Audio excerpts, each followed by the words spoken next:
And then you ask me, doctor, is our lab is biosafety level 2? I said yes. So you trust me. But how sure you are the lab that you're going to work is a biosafety level 2? What is the requirement of a biosafety level 1, 2, and 3? That is what you're going to see. So first thing is that whenever this thing increase, okay, from level 1 to level 4. So what does it increase here? The level of personnel and environment protection. So for level 1, you see they don't wear, you don't have to wear even face mask. But level 4, you need to wear the positive pressure suit, like you're walking in the moon. Okay, so it increases the protection. So that's it. Very simple term. From level 1 to level 4, it increases the protection for personnel and also to environment. It does not allow any kind of organism to escape. Okay. So here, if you look, laboratory practices and techniques. So standard practice and special practice. So when you go to level 4, there is some special practice that you need to do. Okay, knowledge of supervisor and personnel. So whether a supervisor has enough knowledge to work on the organism and also the personnel working in the lab. So they have to have list of specific SOPs. Okay, what is SOP? Standard operating procedure, which is your manual kind of thing that if you want to culture bacteria, how you culture it. If you want to throw rubbish, biohazard waste, how you dump it. Okay. Safety equipment, laboratory facilities and building. See, safety equipment is your primary, which protects you. Okay. Laboratory facility, secondary barrier like the biosafety cabinet, the BSL3, and tertiary is the building. Okay, you don't get a lab where you touch, you enter the lab immediately from outside. You have to enter a building first. Inside the building, there will be a lab. So they create barriers, protecting barriers. Okay.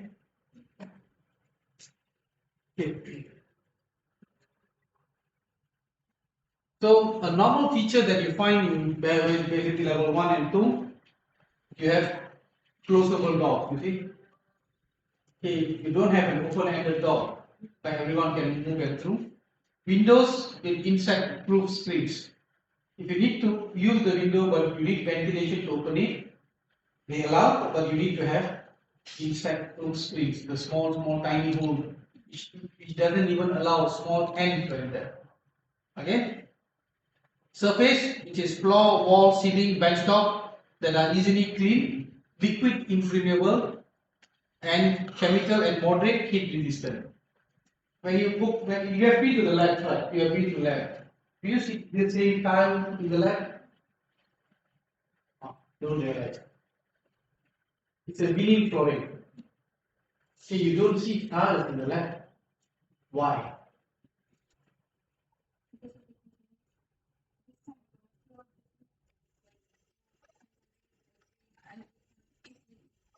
If this one was easily worked, how can this one contaminate?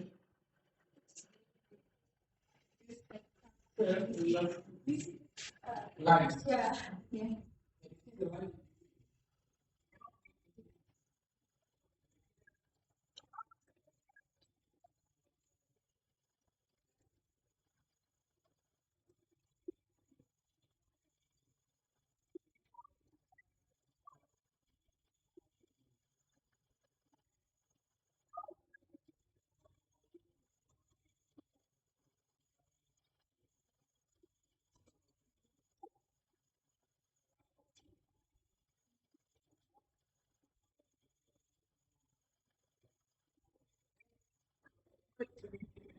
If you like study cleanable lab furnitures, why you didn't find?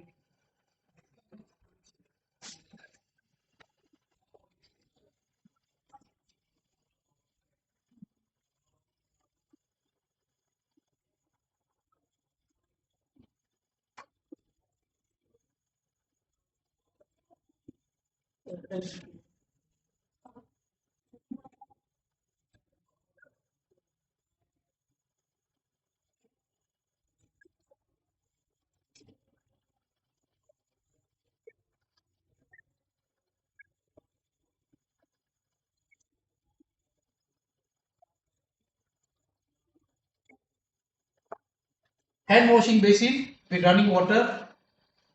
Okay, they put running water means when you on it must run lah.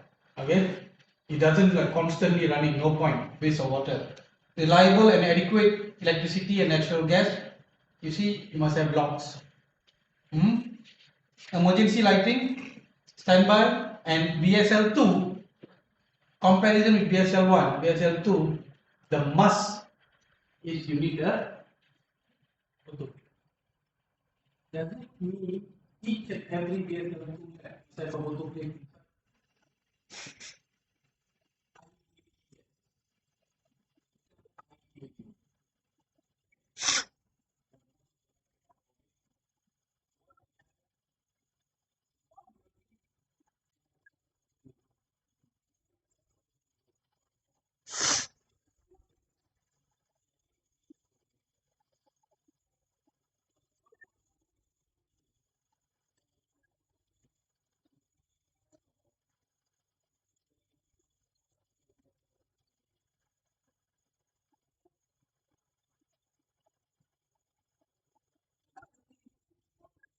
Put here so that I don't want to confuse you with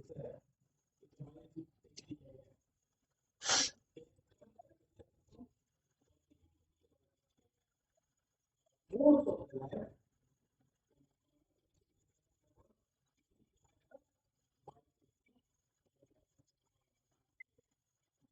Here, this is level 1. Okay.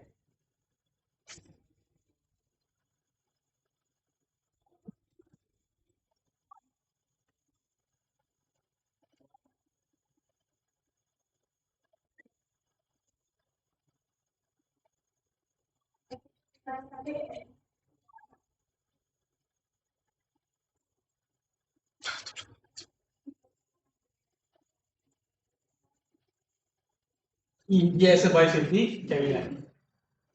And then autoclave.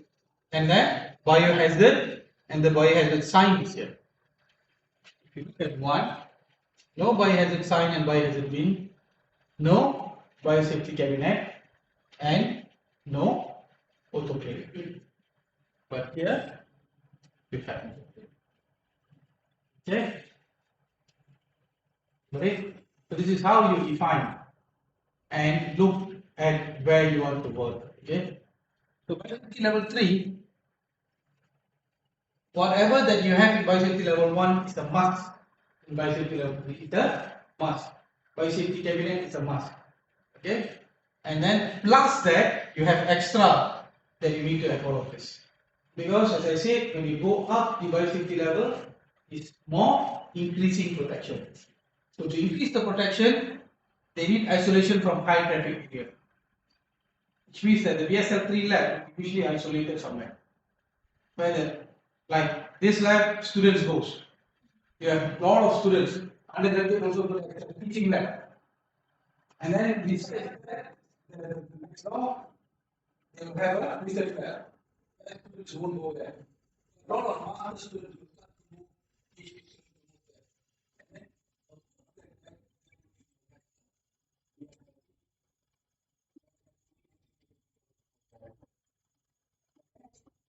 So you have empty room. You know what is empty room? No, right. Later I'll explain to you. Self-closing doors, locks. See self-closing doors. Huh? When you move in, the door will close and lock. I'll explain to you what is the purpose. Seal openings in the wall, floors and ceiling, which means that if you look at the floor, if you look at the side of the floor, there is an edge crack like this. Edge.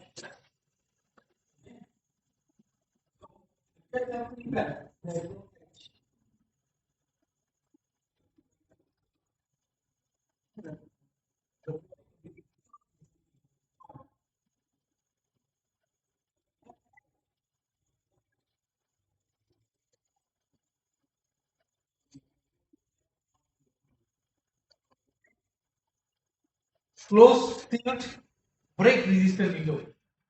So if you want to escape, you cannot escape through windows. Right? You cannot break the window.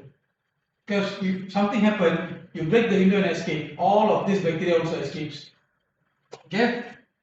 Hand washing basins, directional airflow into BSL3, as I said, is a unidirectional airflow. Uni means single.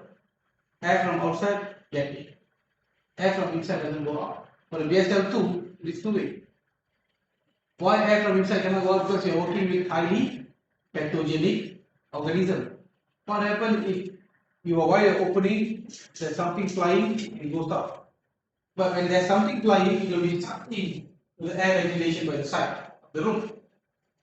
Where this air, they use a HVAC system where all the air will be filtered using HEPA filter or alpha filter and before released to the environment. Okay?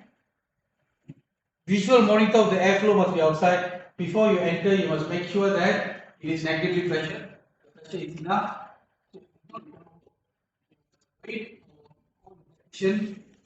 Check. Okay? No recirculation of air.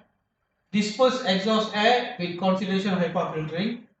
Audible visible alarm failure system inside.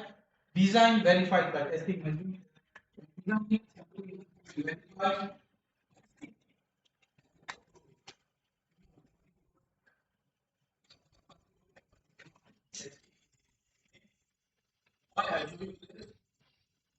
See that everyone is quite similar, but everyone wearing extra PPE, face mask and everything. And then you don't see autoclave here. You see autoclave here. Why is that? That autoclave is a common autoclave. What autoclave is?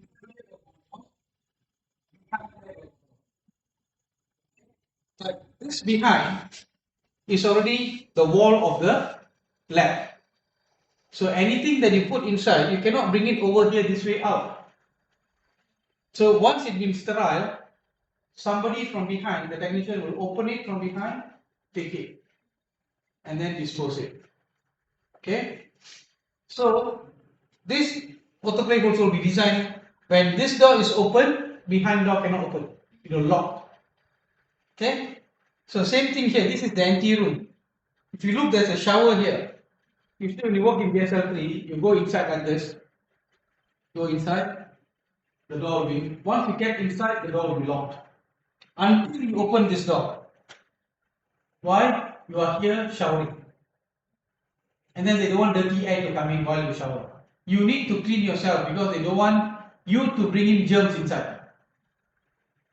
That's how clean the room is. Okay? So you take a shower, then you start to wear all your PPEs and protective clothing, then you enter. Once you open the door and enter the lab, this door will, once this door closed, then only this door can be opened. Because it exists to maintain the negative pressure, and also you don't want two people to be showering together. Okay? If not, that error will happen. Okay? And then same thing, when you come out also use the same way. When you come to this area, the door will seal because you need to stop everything. Remove everything.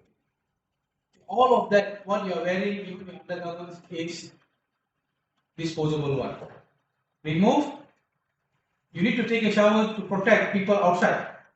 You clean yourself with all the showering, come out, then wear the clothes that you wear when you enter, then you leave. Is it easy to work? The preparation itself, for you to enter, it will take 30 to 45 minutes. To enter the lab and to come out. And if you are newbie working here, I don't think so you will last 15 minutes inside. Because it's negative pressure and you get dizzy fast. Someone who has been working very long, they can sit there for hours. Because they are used, the body has acclimatized to the negative pressure. But it takes years, not even months. Okay? So just imagine, for you to enter, you need to bring a lab book. Okay? but you cannot bring out anything from inside. All your lab books, material should be inside. Okay? So you have to have like 2 copies because they don't want anything infected to go out and things to come in. Because you are showering, you cannot shower your book. You cannot take your book, soak in alcohol, and sand, then bring it out. So what do you have here? Nothing. Okay? But if you're doing a plan, okay, to do work, and you forget a sheet of paper or something, where that once you bring in that sheet of paper, you can dump it before you go out. Okay? So for you to go out, you still need to take shower, clean yourself, when you take the paper and get back in. Easily 2 hours, 1.5 hours to 2 hours is gone. Just to go eat, forget, go out, take something, come back in. Okay, so that's why it is very critical, and people who work there, they really interview people. They don't simply say, okay, Tapa, you want to work, I don't have student come.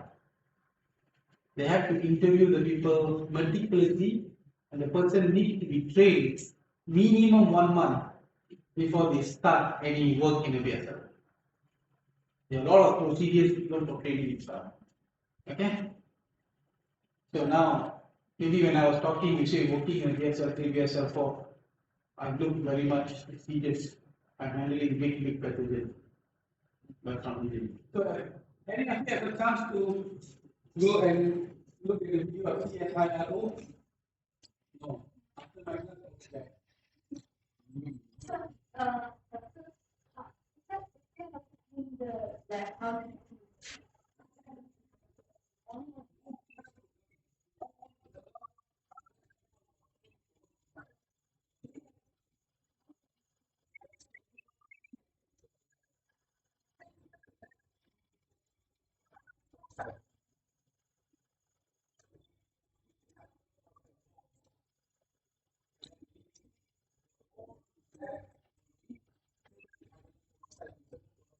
You can invite the size of the lab, then how to protect it.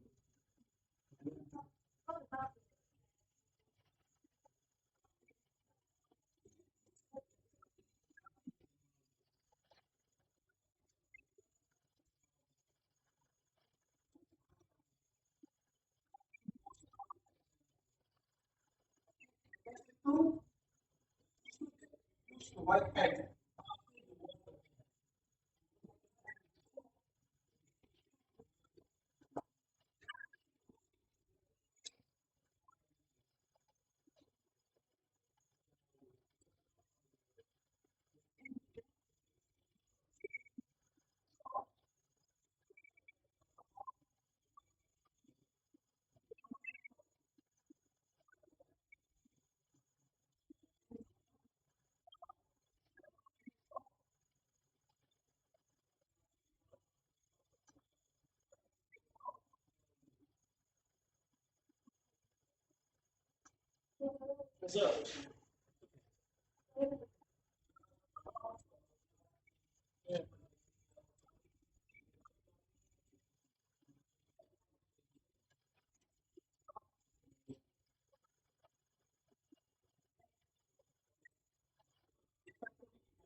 Wearing all these gears and sitting down and doing work.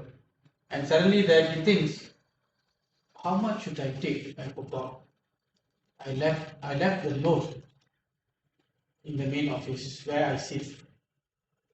So what he needs to do? Put it down.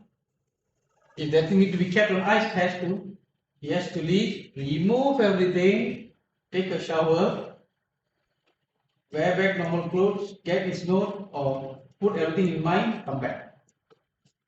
When you miss one step, that was it.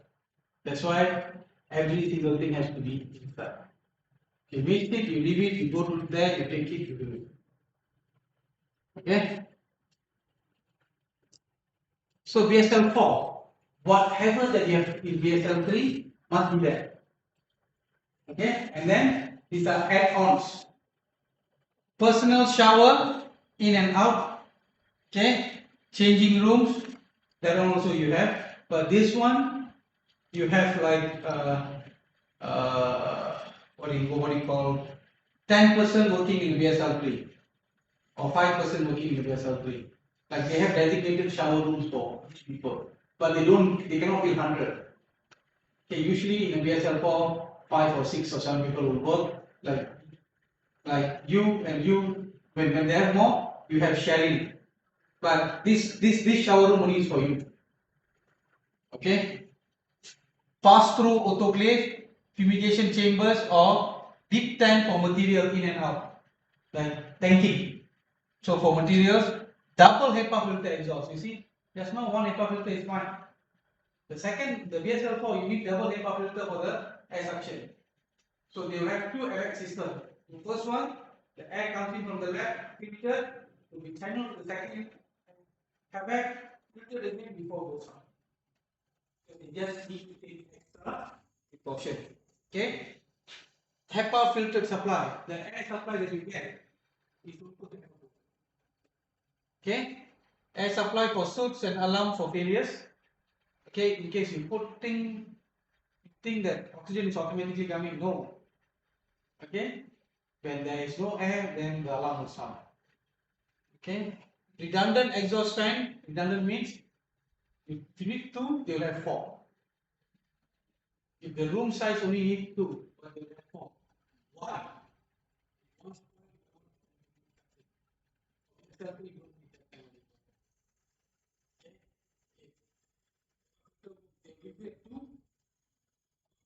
One but BSL4, they don't trust that. They must have redundant as a backup. Okay, affluent decontamination system. Okay, BSL3 also has this one, affluent decontamination.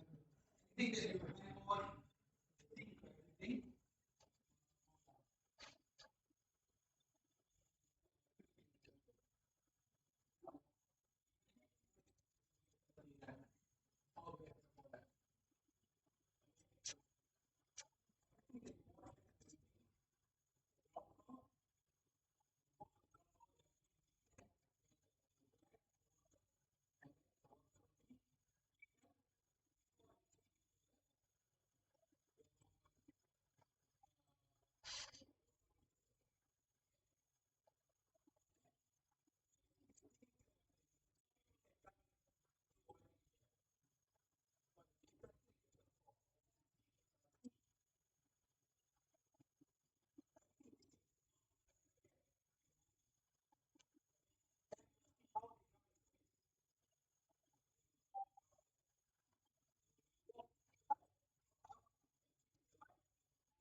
This one is very strict. They have airlock entry points, which means that they have like the doors are like they enter.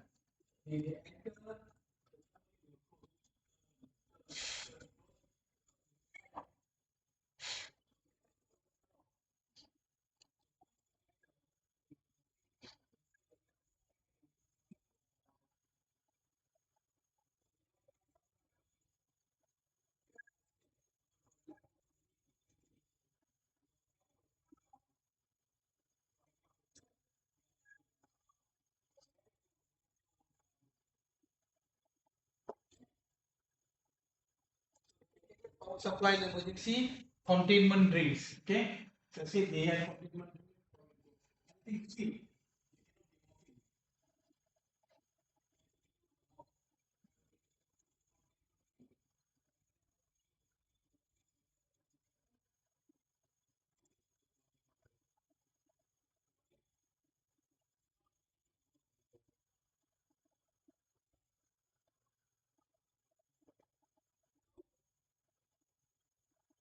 So there are two types. One is suit laboratory, another one is class 3 BS. So this is the biosafety cabinet class 3. Have you have seen this? Some of you might. Yeah. They call, or either they term it as glove box. So if you see here this space, you open the space and you put your sample in the sealed sample. Okay, like Ebola sample, you receive something Ebola sample to test. Okay, you open this, you put the sample inside, and then you seal it back. And then, like the normal biosafety cabinet, you get exchange of airflow. Here, there's no airflow; everything is sealed. Now you put your hand inside the glove box. Yeah, I've tried it. It only goes up it's like a robot. So it's not. It's slightly flexible, but not as flexible as open because you are restricted. And you do all your experiments with that. Once you complete, you disinfect everything before you open this. Or you put in a few TV before you bring it to the lab. So this is the must in a BSL form.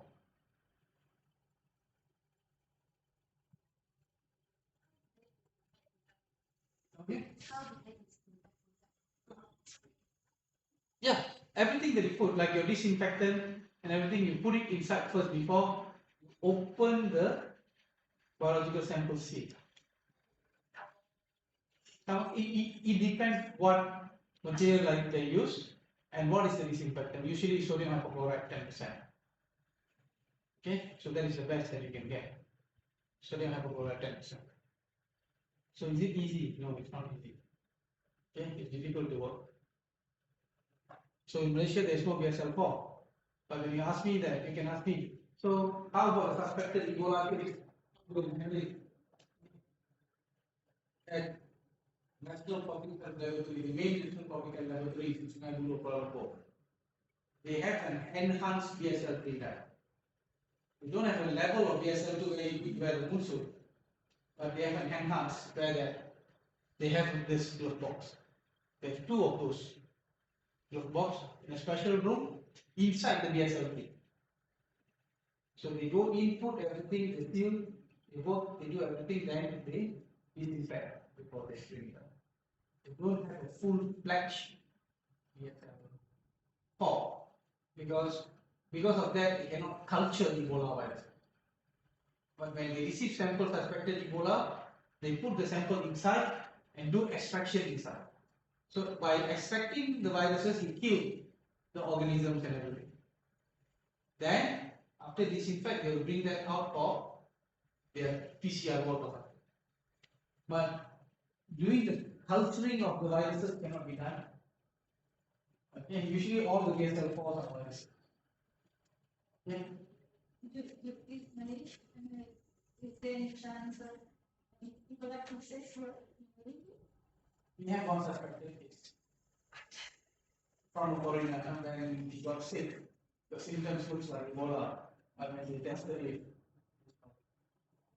why I know the person who done the diagnostic is my friend in National. She's the one who was supposed to give the extraction and PCR. And it was negative. Okay. So there's no case that but people and when they see the symptom looks like to be Ebola. Everyone they immediately tested the sample. Fortunately it was fine. But we have Nipah virus. You can Google and see, call it Nipah virus. We have it in our back door. It was first discovered in Malaysia itself. So have you heard of Nipah virus? No. New for you. Someone who never heard it, Google and check it. Okay? It's very dangerous. A lot of people.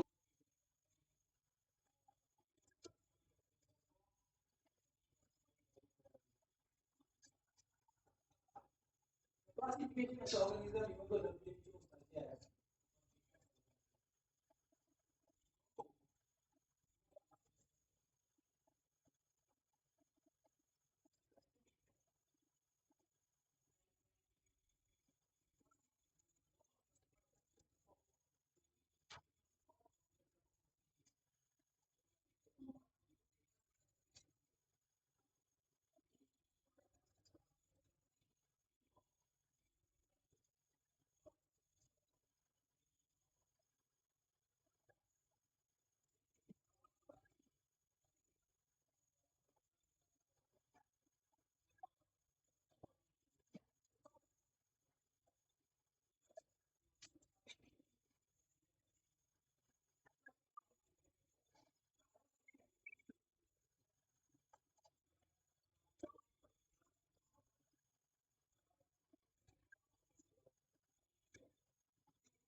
you understand it.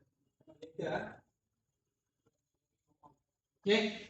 So the main thing that you look at now, we understand biosafety and we have also biosecurity.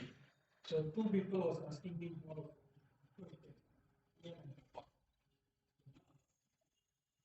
that lab strike because they are planning for something. Okay, so something like that. Okay, just joking, eh? But this is how people start to identify why this person is asking so much of patent, especially on one organism. So, but they will do your background check. Okay, I can just send your all your names because I'm involved in biosafety. So when I want to work with highly pathogenic, we can send your names to the Malaysian police to send it to Interpol to check your background.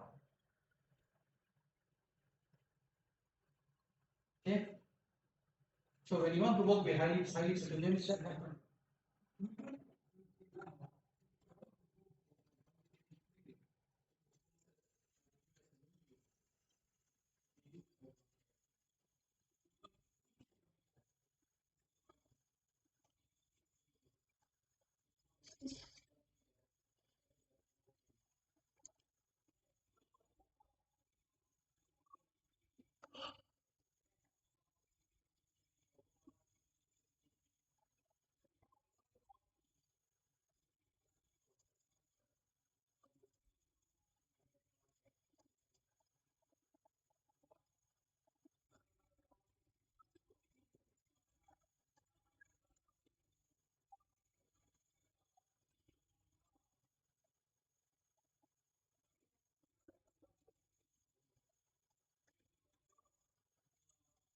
So that's what you call as assessment. So how I assess someone to make sure that they are not a threat, one thing.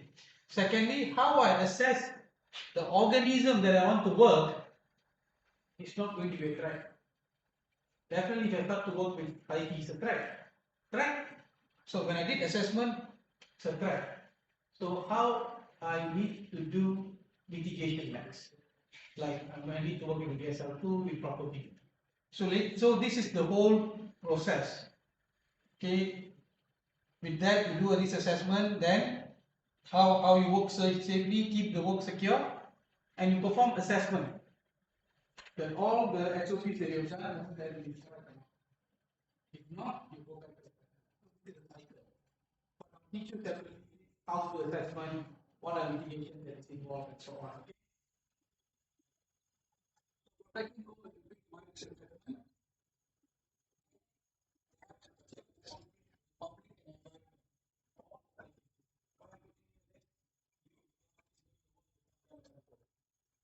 You have that you want to make the public and environment safe. The problem now, biggest problem is why?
No,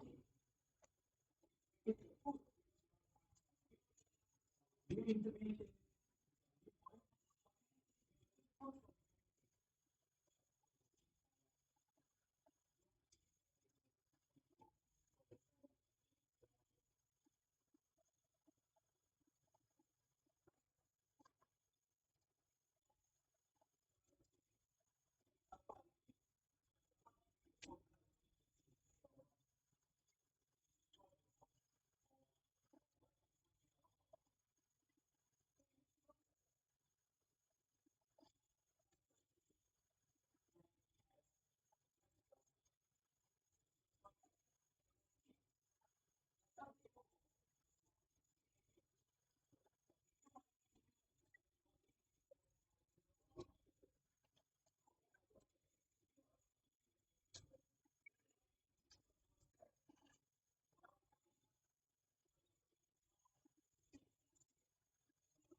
Okay.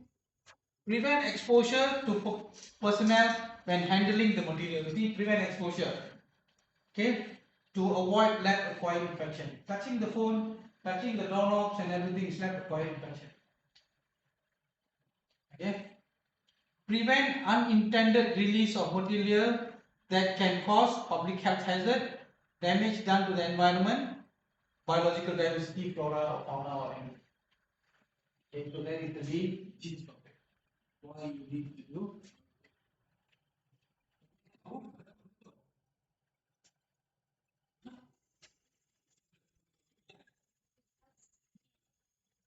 You. So I just want to give you an example.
So Malaysia, you see, under the Biosafety Act, each unreported activity with GMO is subjected to a fine of 250,000. Don't report your work.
Senior management, what does they do? They allow people, they conduct trainings, they conduct awareness. So, what does biosafety officer does? Biosafety officer is a person that you can go and seek for advice to help you out on biosafety extract. Okay, how to do it. So whether I'm doing it correctly. So in form you can come and see me, no problem. If your PI couldn't help you, I will give you guidance. Okay. Then the principal investigator, then laboratory research, animal care support staff, even engineering, people who repair, they must make sure they cannot come in and open up a centrifuge and repair. Usually they will decon the centrifuge first because you don't know what is inside. Something you have poured or you have spilled, you forget to wash. They cannot simply put their hand and open up, start doing openings. Okay? Even security personnel. Why security personnel? Security personnel is mainly for biosecurity purposes. They must make sure that only person can enter the lab enters. Okay, like we have access card here. So senior management, compliance with the Biosafety Act. Okay, I need to teach you on whatever that's available here. Develop and implement policies, provide leadership and resources, and evaluate performance and effectiveness. That's what the senior management. Okay, but what the biosafety officer does? Manage the biosafety program, like what I'm doing for Inform. Also. So, what are the goals? What are the policies? What are the roles and responsibility of people? So, what are the plan and training program and compliance activities? Okay. So, same thing.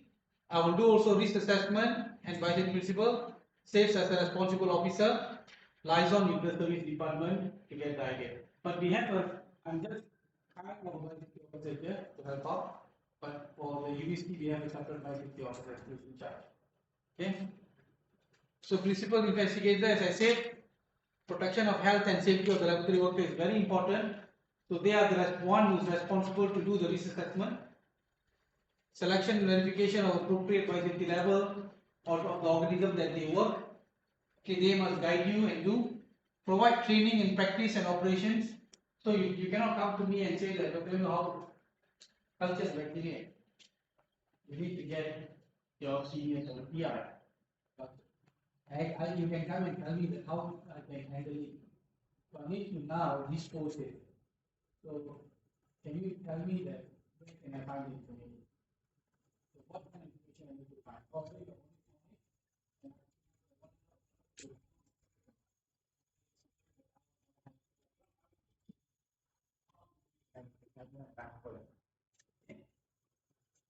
so same thing, you cannot go to VSO BBC and say that how can I do the culture of salmonella typhi? That one is PI. But and this is my SOP for disposal, my scrap. So they can change that. So there's differences on that. Okay. So for laboratory research animal or support staff, they know the work. So all the lab staff are being trained. They know the work and they know how to do it, and they know how to handle waste and everything. Okay. Participate in training, develop practice and procedures. So lab staff are the one who will develop the SOPs together. Okay, some special SOPs you develop by yourself. The general SOPs the staffs will do it. Okay, they are proficient. No emergency response. Sorry, emergency response procedures is not a bullet. Okay, no security procedures. Conduct safe work. So, but when you become the lab staff, laboratory research student, you must know all of this, including security procedures. And there's a ring where you need to do.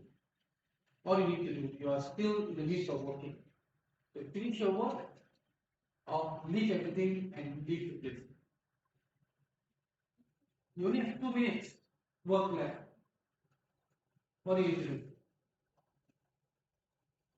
Leave everything and leave the meeting. So that is the requirement. So I know that in just 2 minutes and you need to repeat it.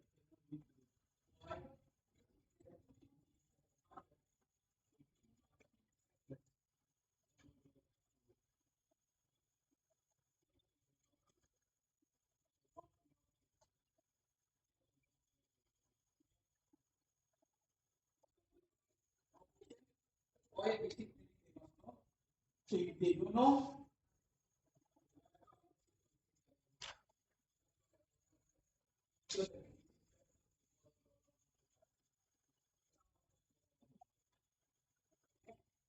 so maintain utility facility, no mechanical system, acquire entry permission. They cannot simply come into the lab. Okay, web PPE, personal protective equipment while they are doing. So we provide them. They don't have gloves. They are engineers. They know how to open, but we give them gloves. Because we say that what we are handling is pathogenic. So security personnel guide biosecurity risk assessment, implement control measures. So this is how what is supposed to do, but they don't guide because they don't know. Okay, let's be rational. Okay, unless you are BSL 4 or you are BSL 3, they will be trained for that. Okay. Identify control that minimize impediments, guide development of periodic evaluations, provide training in drills. So what happened? So that kind of drill, like when you do fire drill, who's in charge? The security personnel is in charge of the fire drill. So you see all the security personnel there. Okay. Establish liaison with public safety personnel, because if someone fainted in the lab, so what we need to do next? So all the emergency procedures we have. Okay. Investigate incidents of lost staff or misuse. Okay, so who's responsible is you. What you can do, practice safety on system. After I talk, the mindset, safety, after I talk, everyone was googling and trying to find CSI. I don't want to watch it, but after my class, no one watch it. Okay, similarly, when I talk, yes, I need to do it. After a coffee, forget about it. Okay, we don't want that to happen. Okay, so be part of the team. Seek knowledge through good science. Why I put that, I recommend. This is a slide. Most of the time, the last slide that I do for all my training. What do you mean by seek knowledge through good science? Go and read, go and check, go and get information that is credible. Okay? Papa don't know, ask Sana. Sana say, oh, it is like this. I think you're supposed to do like this. Then you go and follow. Is it a good science? Okay? Whatever she says, you can take. But you go and do your after checking. You need to do your due diligence. Yes, correct. Okay, and ask questions. Why is it? Why I need to do this? How I need to do this? At least, if you want to find why, how, how,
是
他放的就是这个。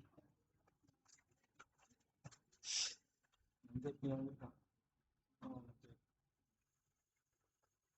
文学。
就是这个啊，这个是高压密集器。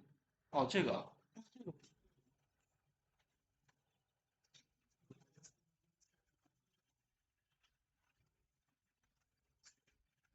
哦，这个是门啊！我操，我以为这个，哦，这个是门。好吧，好吧，好吧。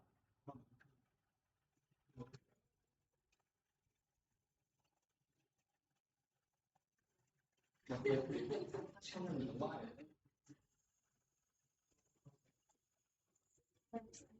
放门旁边呢？这个不是放两个。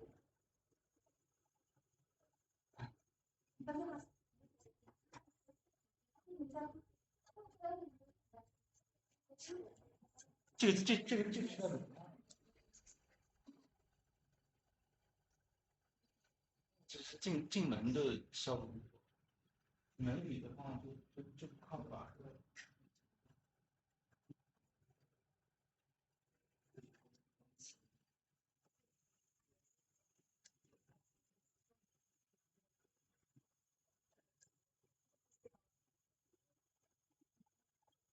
这方面有打。对。也说那个凹凸对凹凸。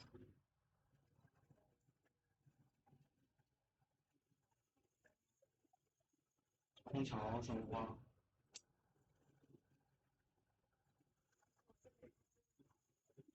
这处理有空调。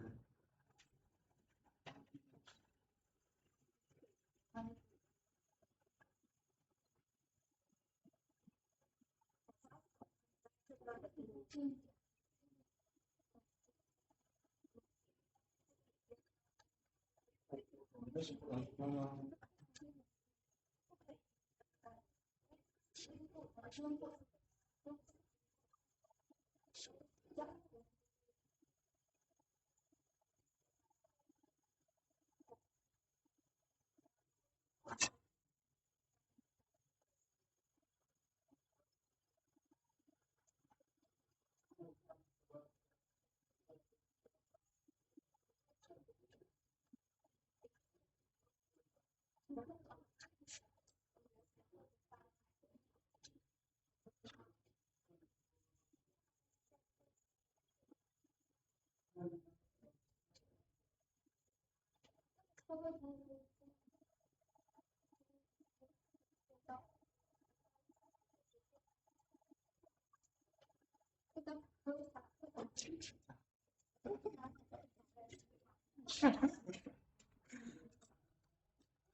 我们习惯了都放进一个。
You need and that you find.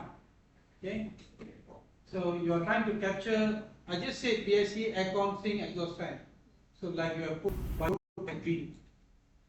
Okay, so it means that you have paid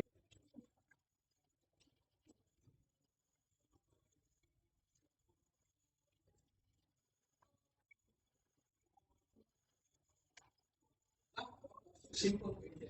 So what is the differences between BSc and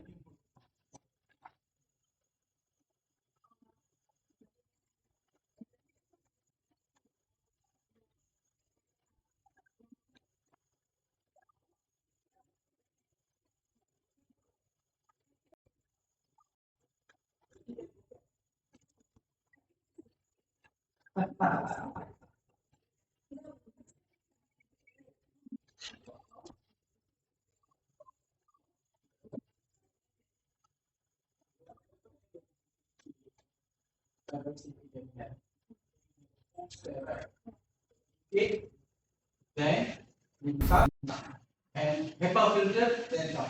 So it's a clean air. So fume hood, it will suck in air from outside and go out. So fume hood we use for chemicals, not biological material. Okay, so you cannot go and do biological culture in fume hood. But certain biological samples they use fume hood, especially when stool samples and urine samples. Okay, for stool samples and urine sample dispersing and segregating, they use fume hood. You will see that a very high suction and doesn't get out. Okay, but if you use BSC, it will still clean, but it cannot absorb the smell. So you still get it smelly with stool sample. So you see the differences. So there's a purpose of that because fume hood sucks in all the fumes, acids and everything. It goes up, it deactivates them using the activated charcoal or anything that they have, and then only release to the environment. Okay, all of you? Good? So before I want to go to the next.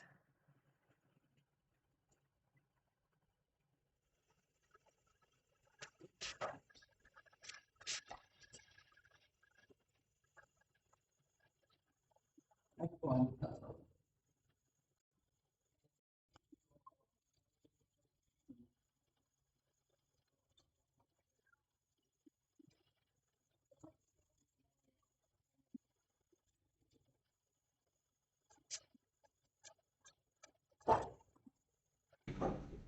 Okay, but while waiting for her to come in, so let me continue this. Maybe after this I'll tell you. Okay, what is the plan? So let's look at just now. It's purely whatever I explain is purely on biosafety. Okay, so what is biosecurity is about? Okay, so the first slide that I gave you was introduction to bio risk management. Okay, so what is bio risk? It is the involvement of biosafety and biosecurity. Okay, So whenever somebody says that bio-risk management, laboratory bio-risk, it is a combination of biosafety and biosecurity. It's not stand alone. Understand? Okay? So stand alone means, so we do biosafety separately, we do biosecurity separately. So in here, this picture, when I put biosafety, I put here primary barriers, work practices, secondary barriers. These are the barriers. Primary barriers is your PPE, your face mask, your glove, okay, everything that you wear. Secondary barrier is your biosafety cabinets and everything, okay. And then work practices is involved. How you work, and so on. But when you see biosecurity risk, I'm talking about physical security, personnel security, material control accountability, transport security, information security. These are the 5 pillars of biosecurity. You know what is pillars? The main foundation that holds a building. Okay, so these are called 5 pillars. Okay, so I already explained to you what is regulatory biosecurity. It's about that misuse and diversion. Okay, so it is for intentional release. I want to purposely infect Tapa because she's not listening to me. Okay, Sana feels. And Tapa feels that Sana is always trying to convince me. So I need to give her the bacteria that I culture. Right? Yeah, that one. Yeah. Oh, you haven't got it from her.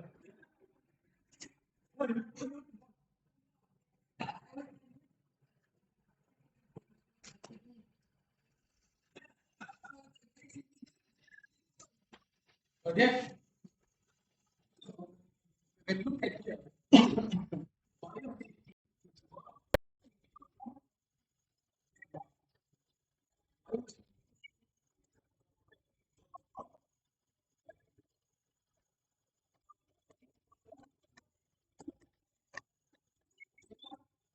you're scared and he's scaring you. And this one, he's scared of someone because they're going to take them and use it for bad purposes. Okay. So biosecurity is about this. Biosafety is about. Okay. I don't know how to put it as simple as that. But mostly when I put this, all people understand. I hope that you all understand it better. Okay. So this is the where it crosses between both. Okay. So if you look at here, all of this are purely biosafety. Your engineering control, your biosafety cabinet, airflow, good lab work practices, hand washing, PPE, practices that you do in SOP is all biosafety. But when you look at biosecurity, it's about door with locks, security pin code, card reader, fingerprint, information security, you have password where people cannot access, okay, security guard, you have fences around the building, okay, like magnetic locks and so on. This is purely biosecurity. This one doesn't interconnect. But where it interconnect is access control. At BSL2, you don't allow a lot of people to enter. Why? Two purposes, because they are not trained. So they can get themselves infected. And also this one, for biosecurity also. Why? Because they don't want unauthorized people to access and steal things. So this for both. Personal management and reliability, inventory and everything. Okay, later I'll come and explain to you step by step what it is. Okay? So, what the person or group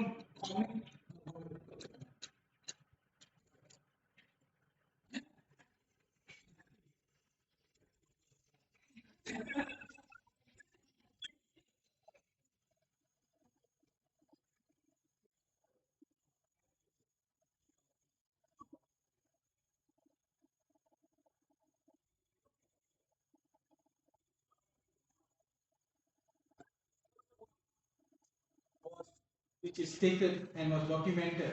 Okay, there are a lot of others undocumented, no one knows. Is 6000 BC, which is now 2024. It's 2624 years ago. Solon uses progressive herb during the siege of Cressa. So they were using this chemical. So this herb is toxic. Okay, and you see Emperor Barbossa poisoned water wells with human body in Toronto, Italy. So what he does, he wants to get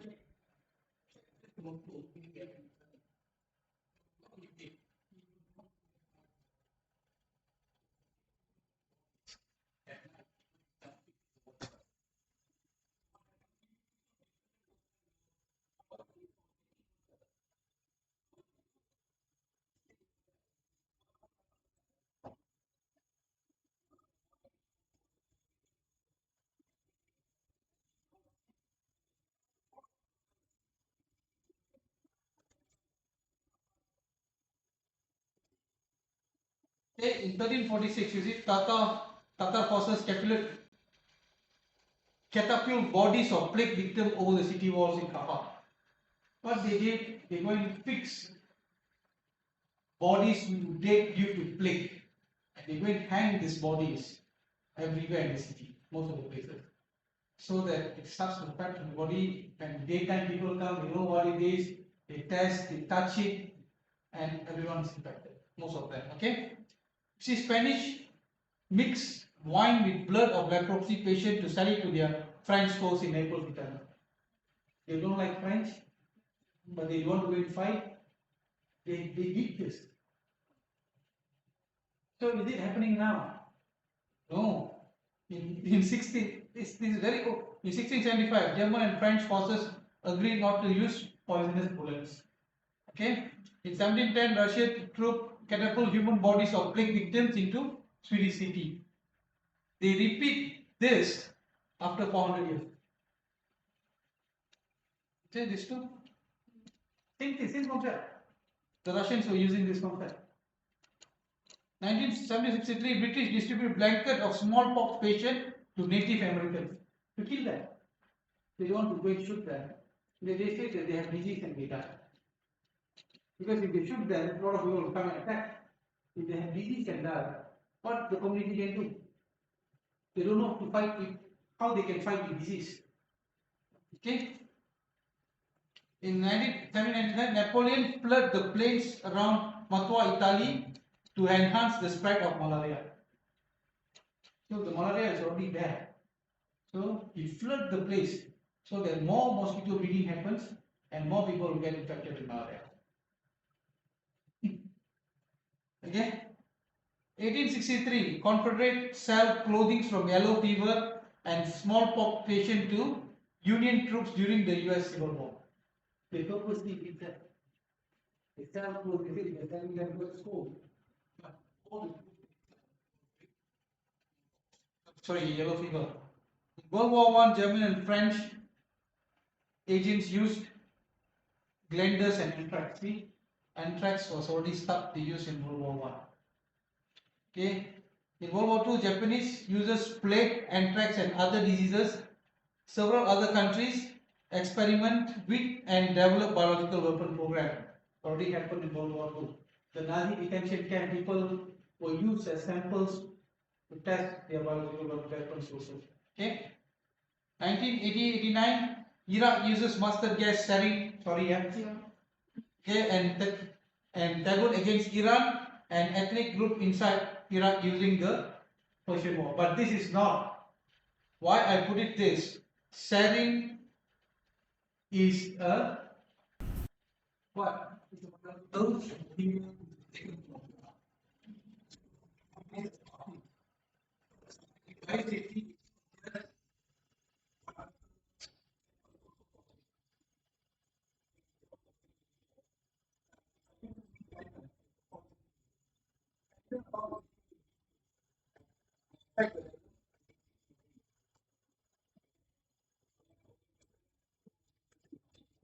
Yeah.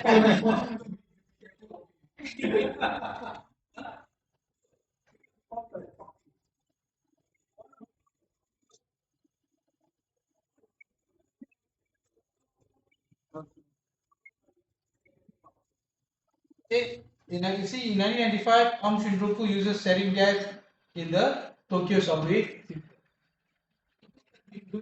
there are a lot of other lists also. Bioethics and bioethics. Okay, mainly is for the past model. Like if COVID-19 was a bioterrorism act, the purpose is this. Okay, and also the political revenge, anti-government assassination, extremists, and everything is there. So when you look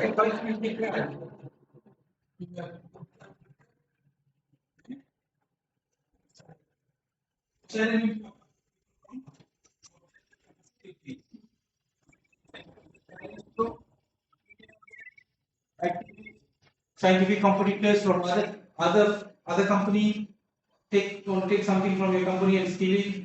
So this thing can happen. Okay.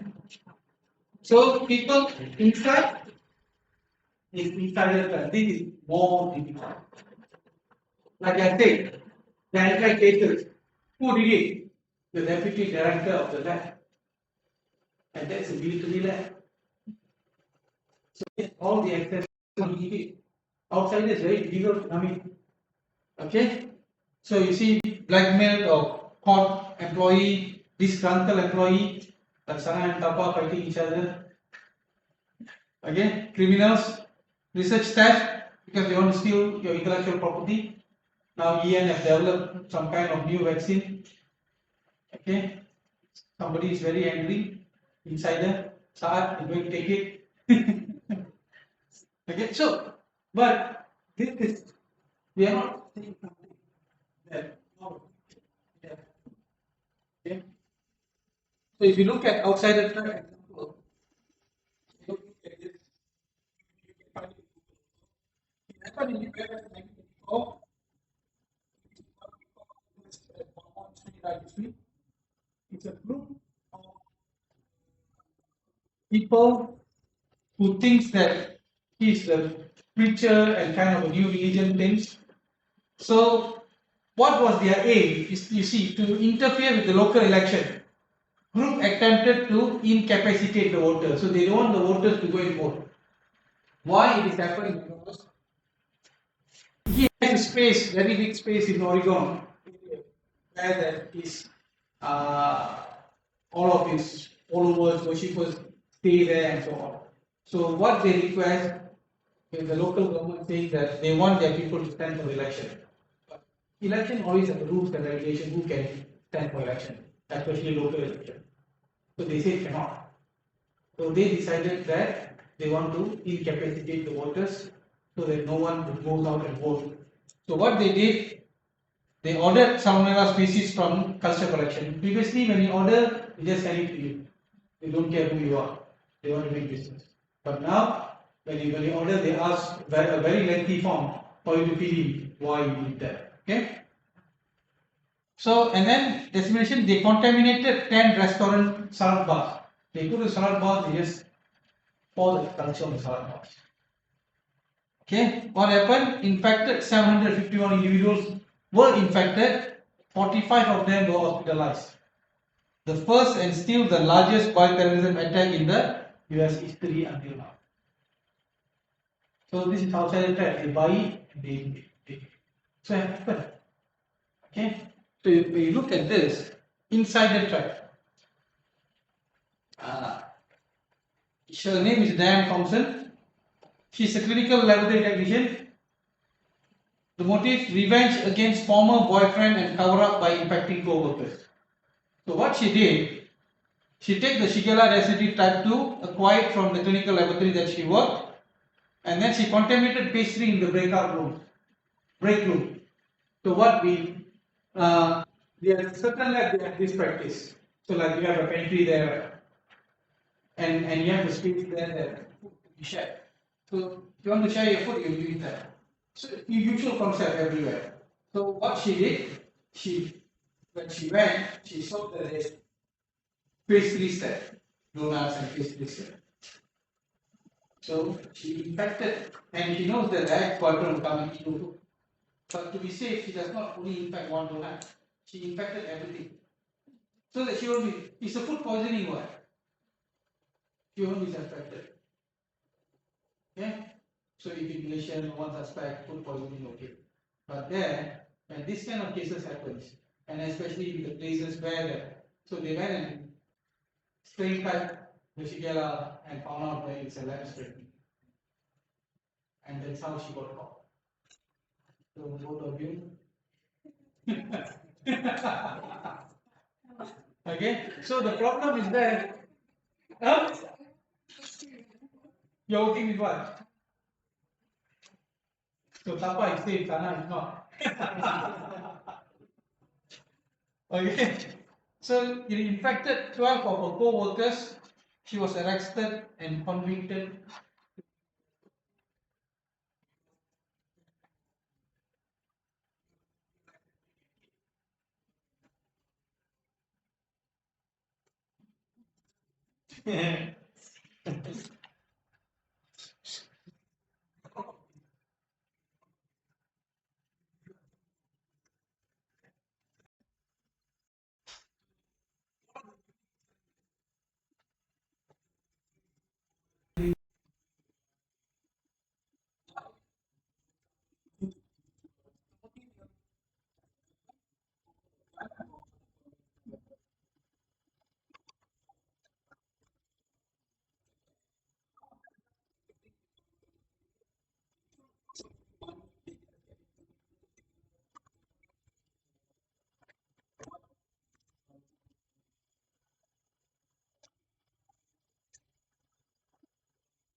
Because she,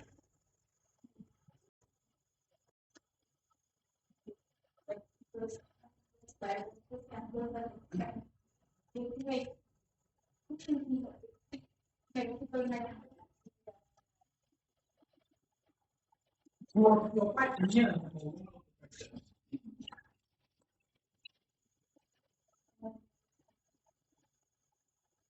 Sana also is okay, cheap, but cheap in what sense?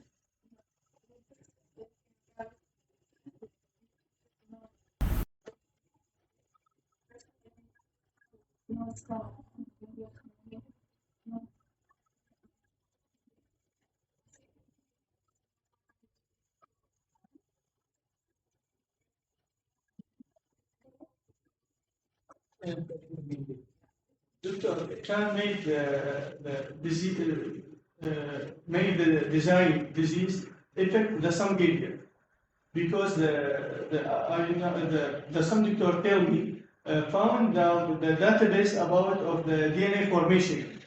Some people, my country found the bank have the formation about of the DNA gene can make the design disease effect about of the gene. Okay, no, all of this thing can be done. But what I'm asking is that why, if I just come here, the gun shoot all of you. Same problem. Why are you?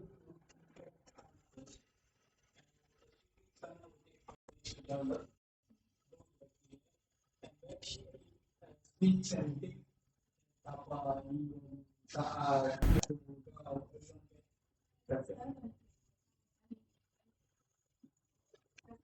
why, the main thing why, is that's Speech transmission? resources, easy transmission. Yeah. If I need to buy 10 bullets, for me to push the 10 bullets,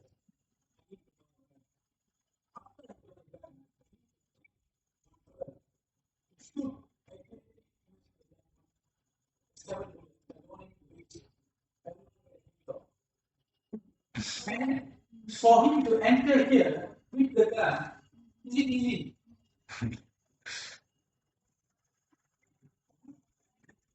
With a bar, like a gambler talking to the asking, is it where the bad is? Don't know. I just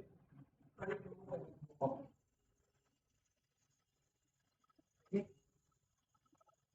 That's why they can do it. And then you don't have to buy a lot.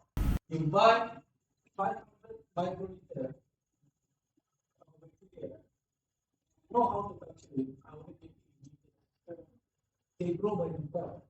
Just give them whatever you want.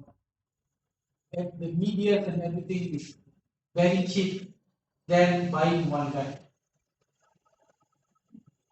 You think? And then, like what Sana said, if I spread the disease inside the lab and I walk off, in 1 week time, how many people and how many places that you go and you sneeze? If now no one wearing mask, how many people that you are infecting? Let's say that you minimum you have already infected 100 people.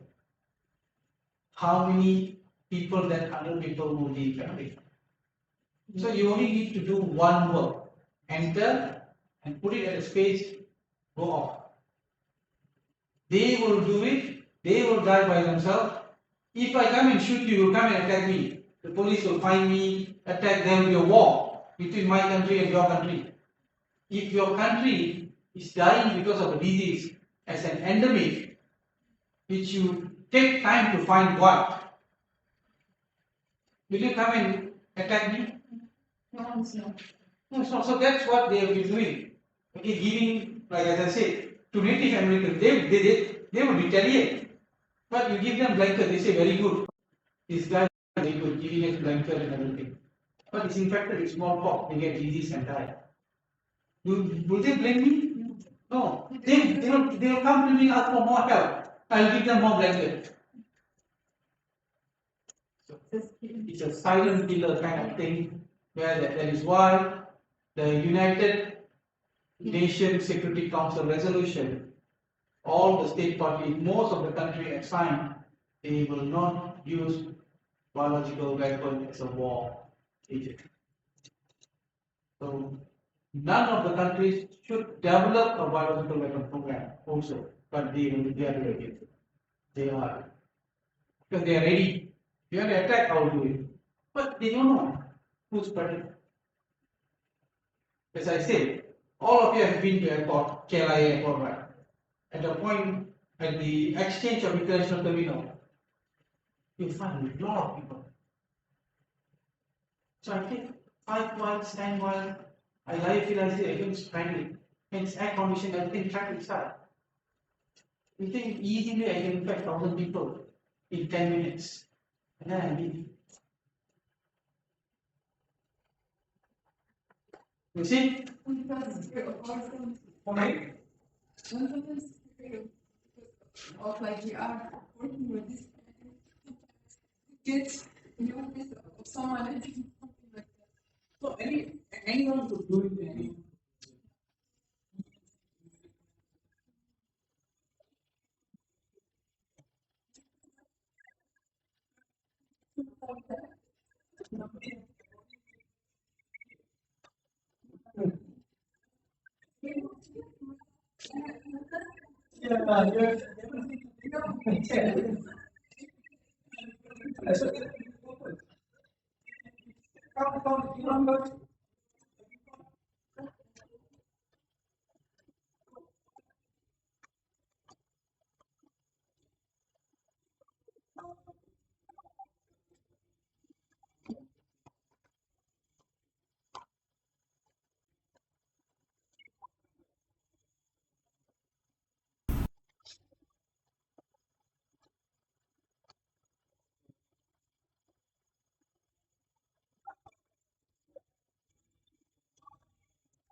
Count and multiply thus difficult to keep track in the laboratory.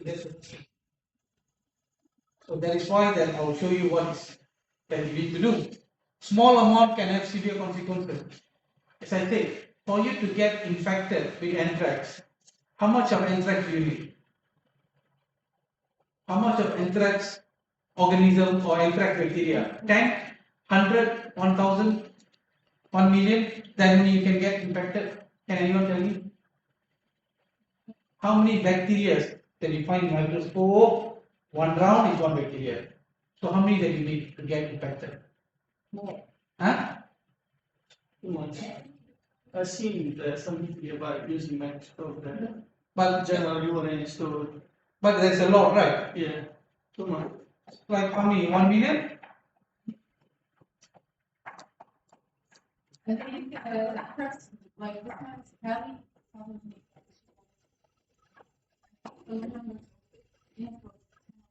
One bacteria.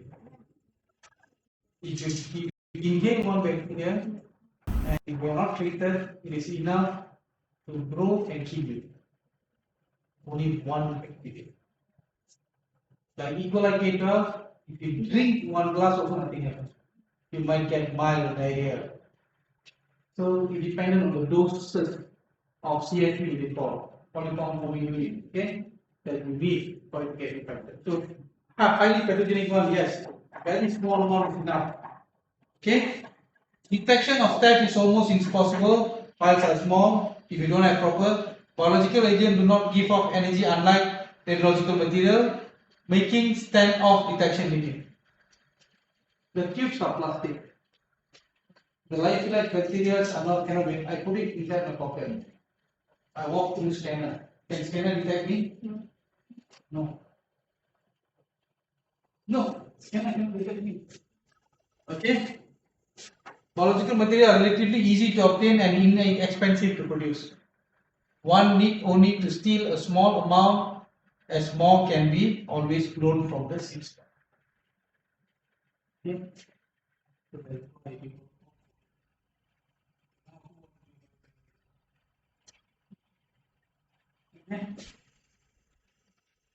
So you see, another challenges is many bioscience facility or laboratory, unlike banks or nuclear repositories, are not accustomed to worrying about or prioritizing security. They think that what they are doing is good for the nation. It's just a padlock they go off. Okay, but whenever banks you put money, at the end of the day, they have a big vault there, safe, and the safe you distinct the door also distinct. Okay, but you don't do that. After all your work, all the biological agent will be stored in a very big vault. Maybe at a point in 100 or 200 or 1000 years, the biological weapon is the weapon of mass destruction, then it might happen. Okay? Facilities may need to intentionally increase the raising security awareness. Okay? Most laboratory workers, the idea that their biological material could be desired for intentional misuse is foreign. They don't trust. When I teach that, also people don't trust. All our mind is not that dangerous. People cannot use it as biological weapon. That is the problem. Okay, in academic setting, openness is valued. Everyone share all the information. How I culture it, how can I propagate it, where I'm keeping it.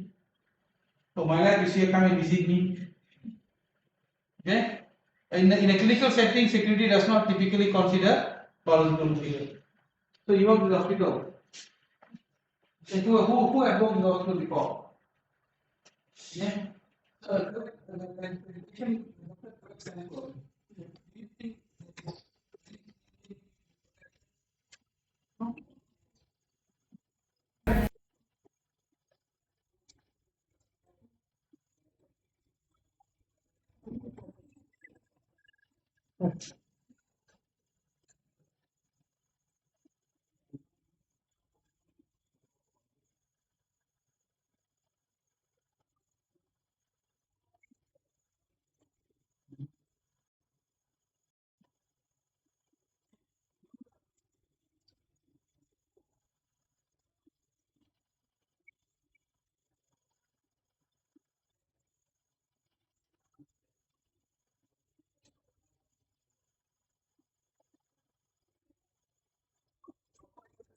can help determine the security need. So now you all understand that if someone who really wants to take it and develop it, they can. So where can you find the biological material? People who are trained animal and public health laboratories, research laboratories, universities, clinical diagnostic, vaccine production, culture collection and repositories, environment. As I said, anthrax, you take the soil and if you know how to isolate anthrax, your chances 50% chance to get anthrax on the soil. Because anthrax is a common that we can find in our soil in Malaysia itself. But you must know how to extract the anthrax out, which means how to isolate the anthrax. Okay? People and animal, even waste. That is why when you have biological waste, you need to throw it in biological bin so that when they throw the yellow bin, before they give it to service provider or throw it outside. You don't throw, you keep it outside, service provider come and collect and they go and incinerate that. But before you want to leave it outside, even though it's locked, you expect people to take it, you need to also take that. You know,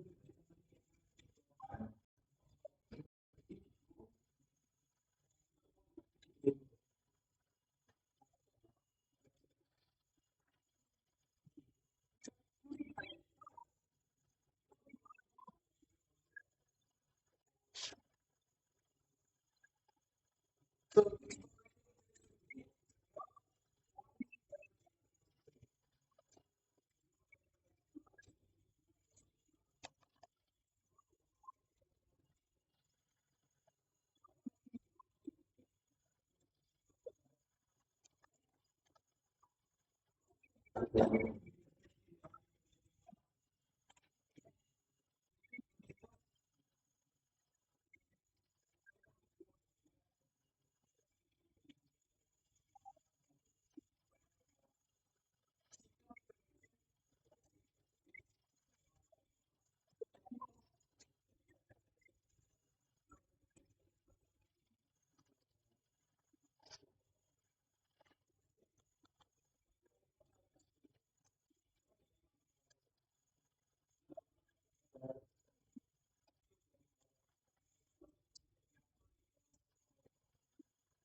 you share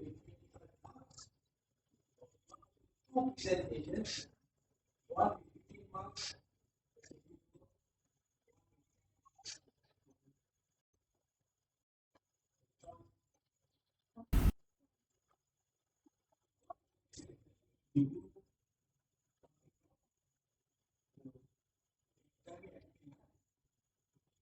well, this agent, you make some mistakes, you make some errors, then you lose your marks. Because you only one. Okay? Two presentations, it is like you're taking your marks, like 1 15 marks, 1 10 marks. But one is individual, another one will be a group, because I don't want to burden you too much. Okay? But I leave it open to the floor for you all to decide. Okay? Who's one? Who's saying one? Who can I give you 1 minute to think with yourself? I don't want anyone to influence anyone. With yourself, and then we take the material. If it is 3 people say 1, 3 people say 2, then I will decide. it's fair, correct? Okay? So take a minute just to think, and then only I will tell you what is the assignment. Title of the presentation, what? After you decide on everything. If I tell you, then you see.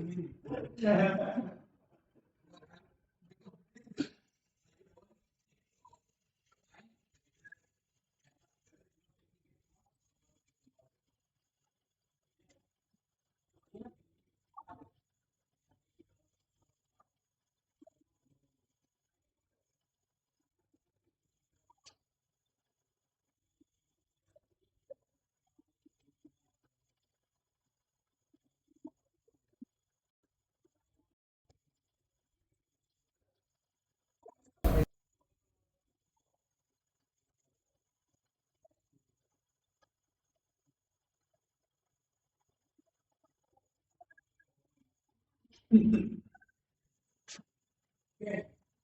Are you okay? Apa? Okay. Stop. Ian? Okay. Have you thought for yourself, everyone? Okay. How many of you only want to do one assignment? Let's have your hand raised. 1, 2, 3. So the three want to do 2 assignments. Assignment or Yeah? presentation? No, no, you want to raise your hand. Assignment or presentation? Presentation. No, if you don't raise it, how? So I think the rest is good.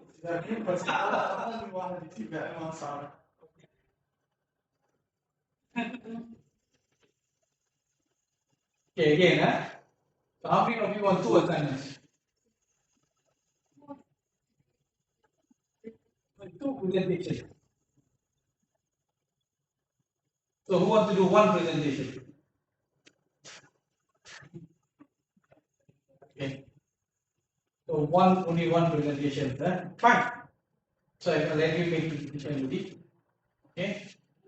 So you have 2 topics to choose. Yeah. Now, okay. One of the topic is about your research plan, evaluation, and monitoring. So monitoring and evaluation and execution, which is everyone listen, which is based on your proposal that you are going to do. So you have to tell me that how you are going to plan. What is your planning? You have to present your planning.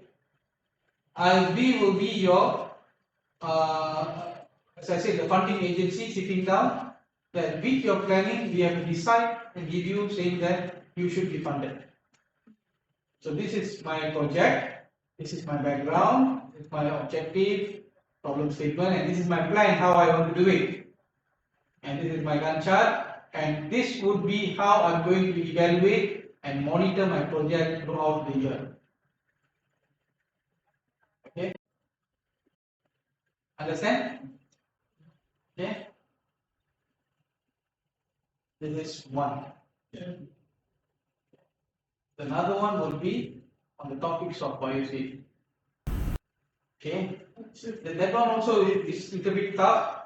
I'll give you a topic and you have to come and teach the class on the topic.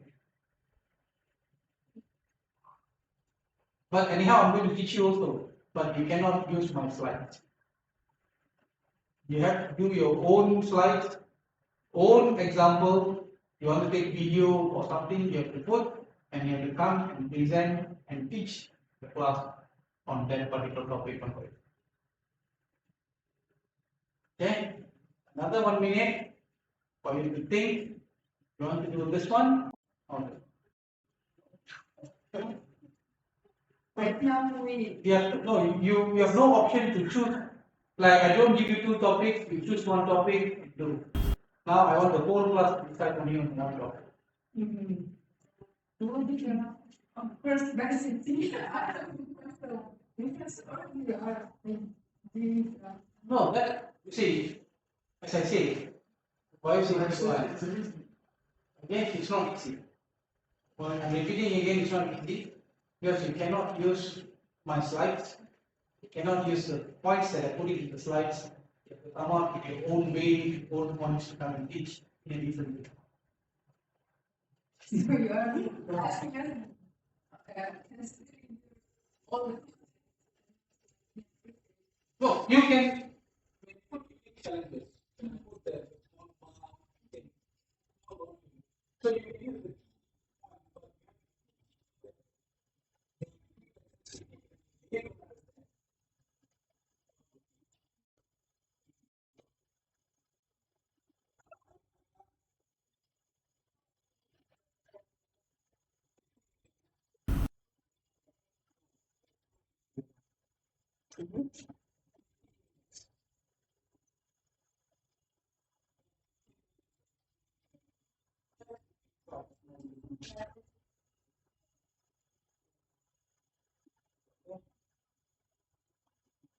So the rubric is like that.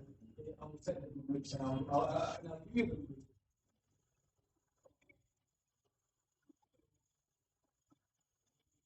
I'll give you the topic. Each one will have a different topic.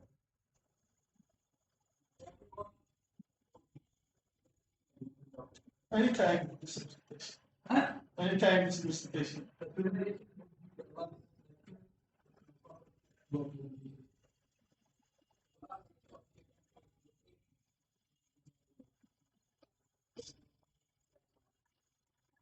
Next one.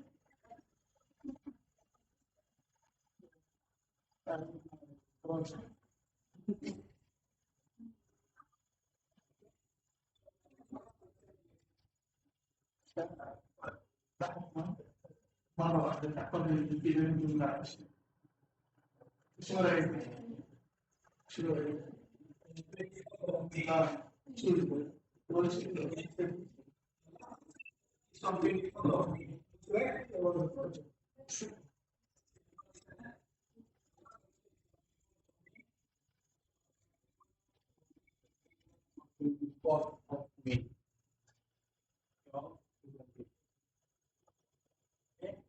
Okay, if I give you the bioethics topic, you have to choose the bioethics topic. Let's say I give you transportation of biological material. So you must tell me that what is the importance that you need to transport the biological material safely, why, and how you should do it correctly according to the guideline that they have. Okay, not because the current topic that research that you're doing, but it's not your proposal presentation. Proposal presentation will be different. Then you have your introduction, problem statement, but now your intro, your problem statement, objective, maybe one more slide. But what is your planning? How you are planning to do it? Because I told you planning, right? Project planning. Okay, and then how you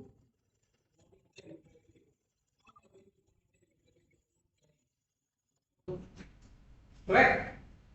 So it is about data, whether that you do it on time, how you are going to monitor your concept. That is already you already have. Okay, this is something new. Up to your, okay.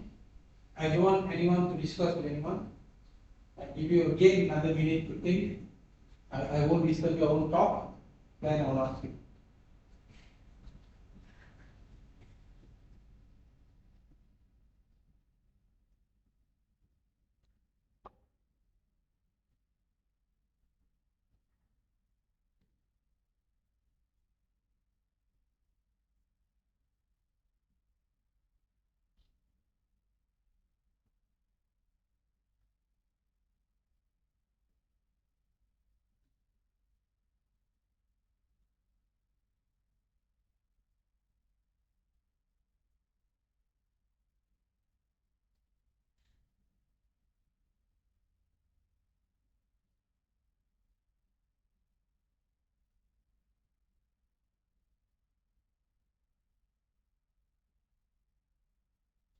Okay.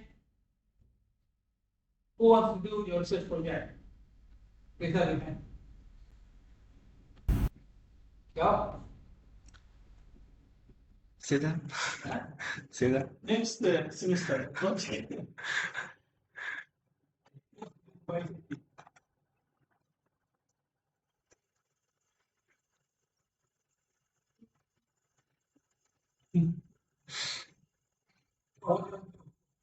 With the project. Asking. Project. 不看你了。但不是说大家都做一个吗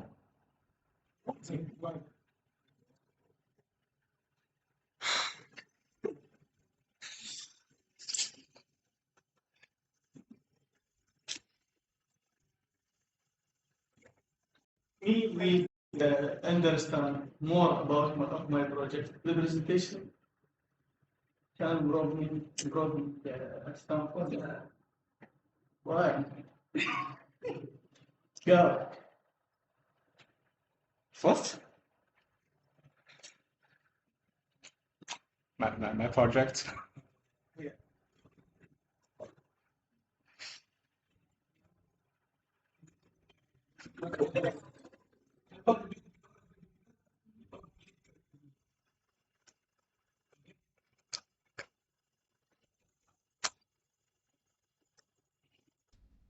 Yeah, you all will read about it.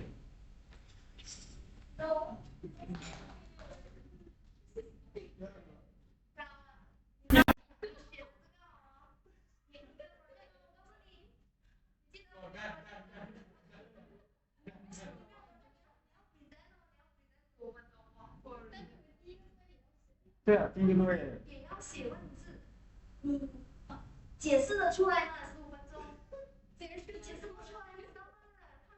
他问你，你要解释不出来。Okay? No, I have a reason why I want to give you a sentence. I want to ask them, like, based on, like, okay, best thing, best security, we No, are. things this is new to you. It is new to you. Some of you that's my very first time. For me, like, I took all the courses of web access and security, and already I have all the resources, but it didn't happen. But the problem is that I say you all cannot use my slide and the information in the slide. It's more than the content. Yeah, so it's difficult for you. Yeah. Because why? I allow students to use. Okay, the first batch to this presentation, 100% is my body. I need to ask them to change, and I need to redo the assignment again.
So that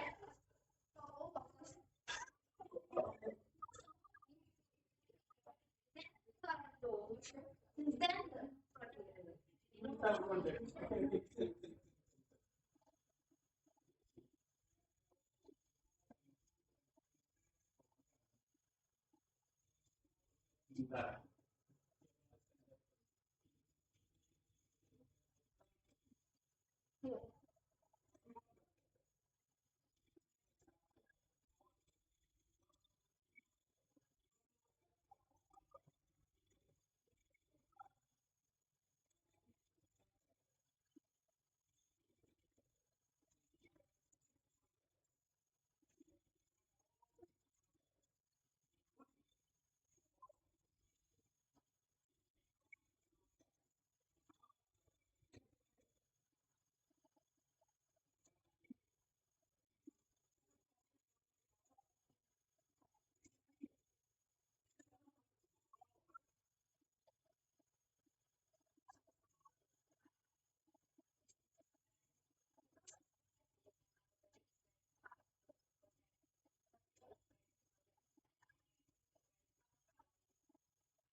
I give you an option. But listen here, in the, I still take the risk, you know. If you all do biosafety, I'll be in trouble. But I still willing to take the risk. Why? This is another reason I chose I gave you because in the guide, in the some things that you submitted, your presentation has to have a project level. But if you all purely do this, I'm taking the risk. I'm willing to take the risk for you all. But if you gave me an option, I wouldn't want to take a very big risk. Okay? So done? Okay? Yeah.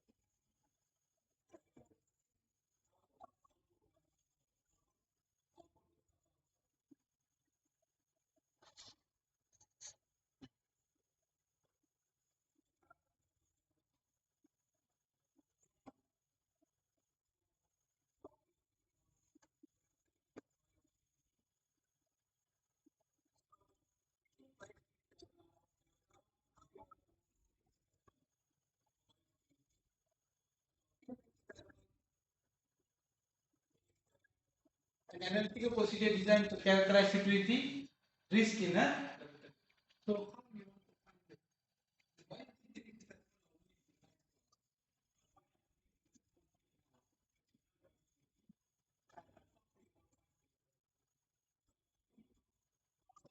Why is it that make sure that your place is safe to work around?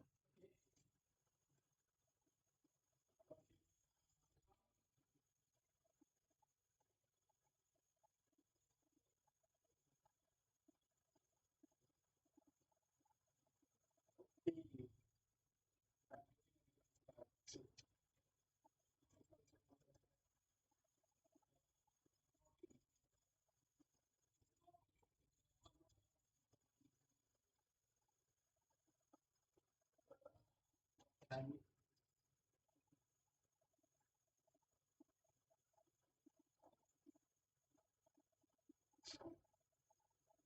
Okay. okay.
So, like this, what we call this is the graded protection. So, you have the protected area, limited area, and exclusion area. So, this would be the USM, where a lot of people can enter. So, limited area is informed, where that you enter to inform, and exclusion area is the lab inside it. So when you tell it as graded protection, is that you are grading it down, up. So from one to another to another. Okay, so property protection area, low risk, which is ground, public access offices, warehouses, something like that.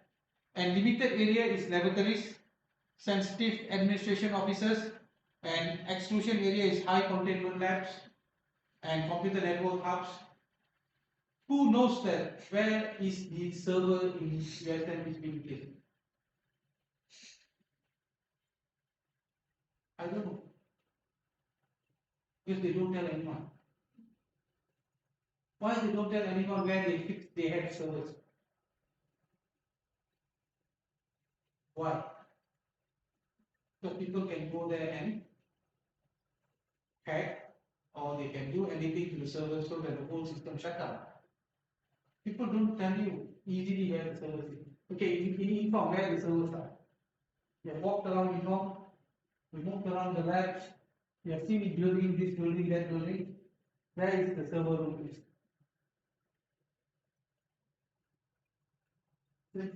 So that yes, you know you now enter with key locked and everything, and no one has the key except for the person in charge. Something like that. So you keep okay.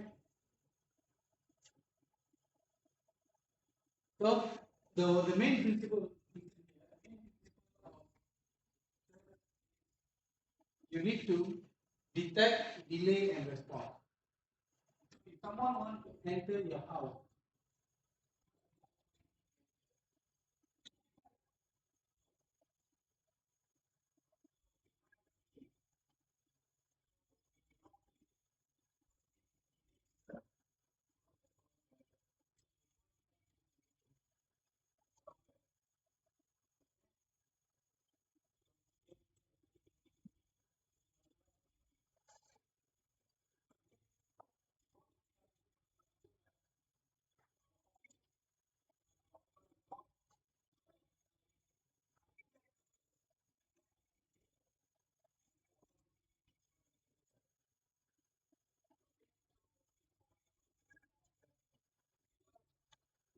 delay while the response wants to happen, you have no time. Got it? So this is the main concept of the physical security. To detect who is trying, whether there's intrusion going to happen. If you break in, the alarm will sound. If you touch the card, open, no alarm sound. Okay? Got it? So detection is the process for determining whether an unauthorized action has occurred there, and detection can be complicated as closed circuit TV, CCTV, infrared motion sensor, and guarding patrolling throughout the facility. Okay. Anyone have used motion sensors? Anyone? Anyone of your house they have used motion sensor or place you work for motion sensor? Okay, I can tell you a story here. Okay, one of the lab that I know, I cannot tell you the name. They want to use motion sensor to detect whether there is an intrusion or not. And they use these laser beams to check on motion sensor, very high sophisticated one. So it has about 80 beams or something. So it keep on triggering, but no one is inside the lab. So what happened?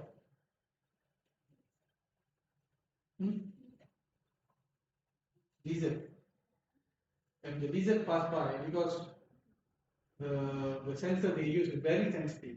And the lizard was moving, it detected the lizard. It is not in the lab, right? It's in the facility. They try to use motion sensor. So it depended on what? How secure. Inside the lab you can. Because usually inside the lab there's no inside. They have already control program, things done.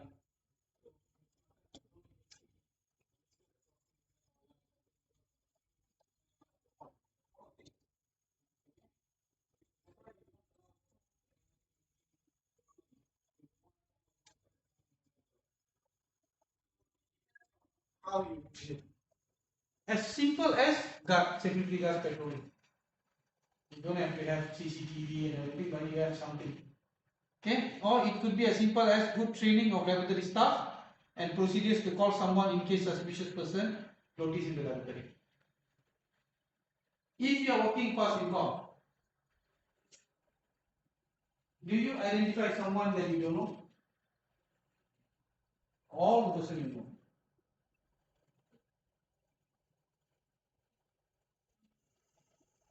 Okay. So someone you don't know, and some of the students doesn't know you. But if someone I don't know is inside my lab, then I'll go and ask what you are doing inside. Because Inform has a very big population of students, masters and PhD students. So you cannot be recognizing each and every one face. And you have turnovers. Sometimes lecturer takes a new student which I don't know. Okay? But if someone is inside the lab that you are working and you are not sure who the student is, then you can ask them like why they are there. Who are they? You have all the rights to do that. Okay? Because you are also part of the organization system. Okay? So delay is a simple act slowing down the intruders. Okay? So there are many delaying like guards. Whenever you want to enter somewhere, when you find the guards are standing there, will you enter? No. You will just go off. Because you are trying to steal something. Okay, perimeter fencing. So you only have one access or two access. So you need to make one round before you want to come in. Okay? Solid door with locks, bars on windows, magnetic locks on doors. Like who stays in hostel? Raise your hand. None of you stay in hostel.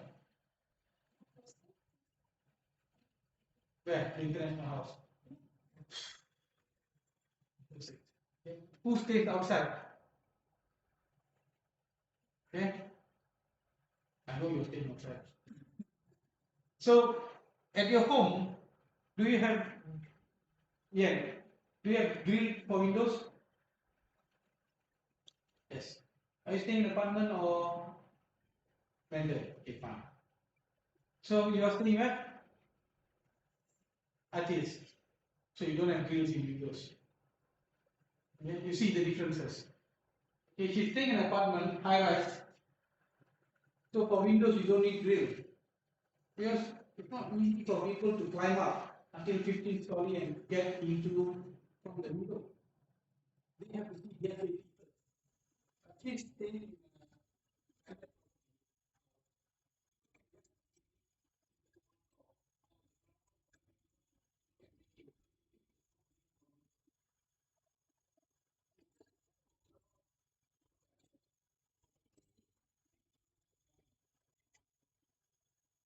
so response is always in the form of communication. If you know someone is trying to intrude, you call up the check the lab, you call the lab staff, and that one will stop them from doing something wrong. Okay? So, so how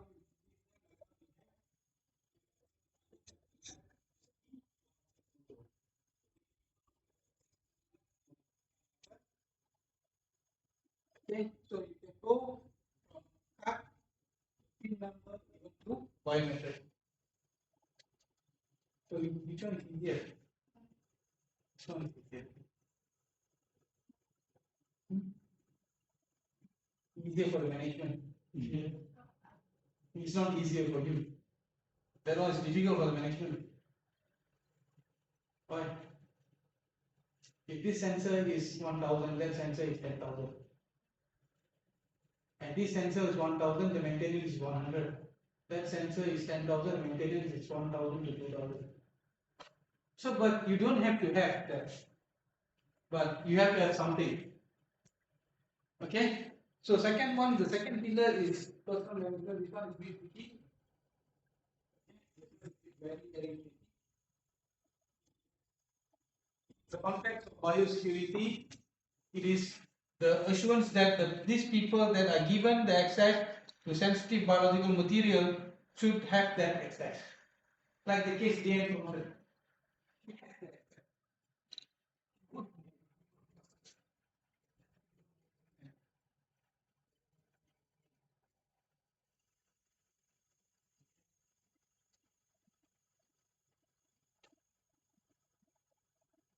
So, objective of the personal management are to understand that human factor significantly impact the success of biorisk management.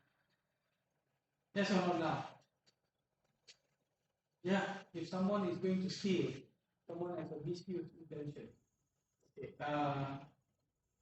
There are reported cases that people have gone into containment lab as a student, but they turn out to become members of terrorists. Okay, they have been caught because their record is not good. So, but they, what I'm trying to say, they're not uneducated people. They're coming to lab.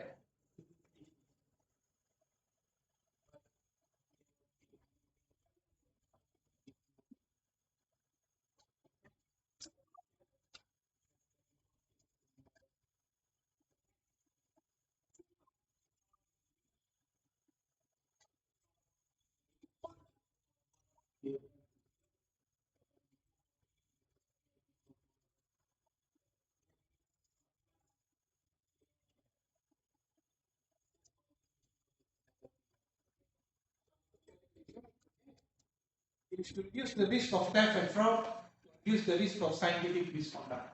So it's not just people that are there and doing this.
trustworthiness of the personal requirement access.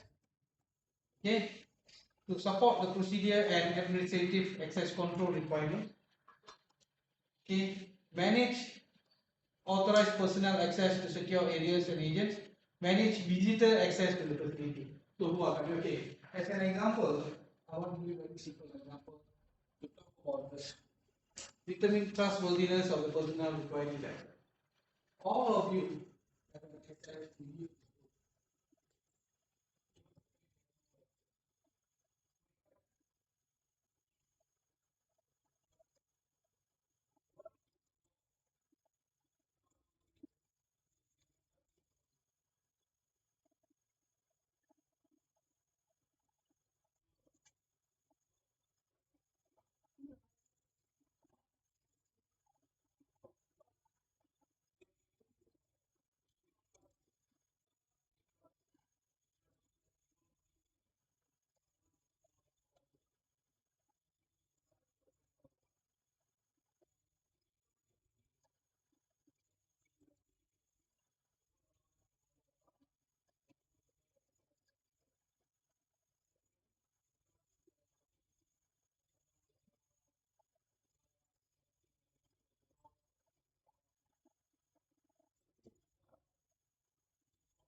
that you have insider and outsider, as I explained earlier.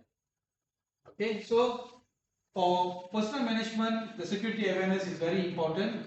Promoting security awareness in employees is one of the most important breaches of security. So that's why whenever you walk, you move, the left arm is what you need. You know that.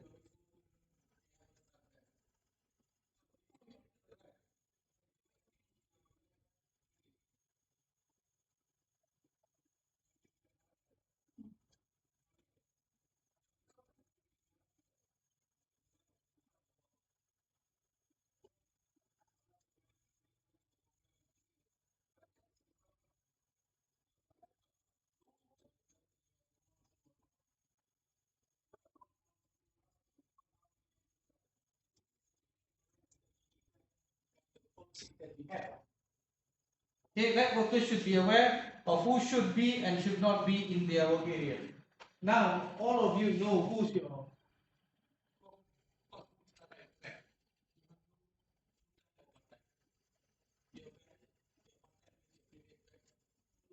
Know that.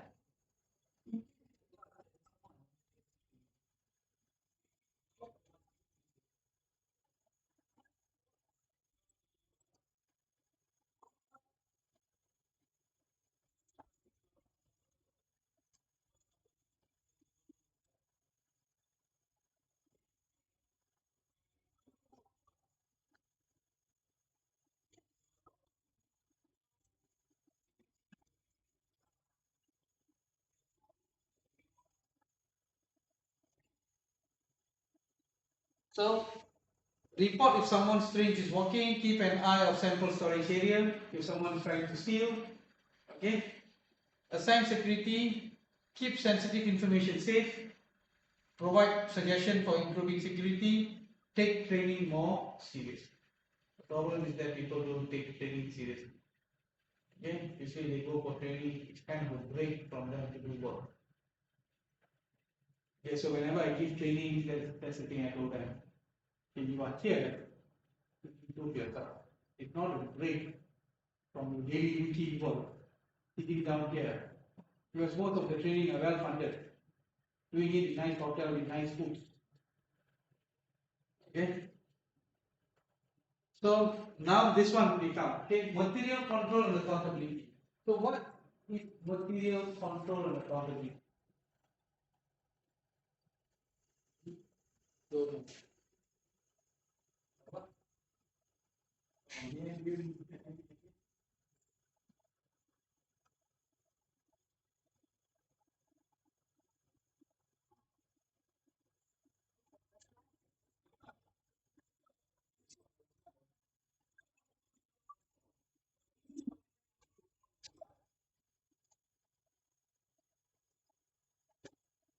If you look at this, you can get an idea.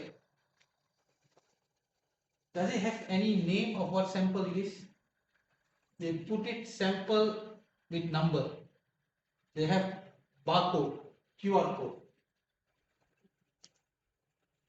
That could be an anthrax, or that could be an water sample. You don't know. That's what material control means. You don't put out information. Did you see any freezers when you walk past?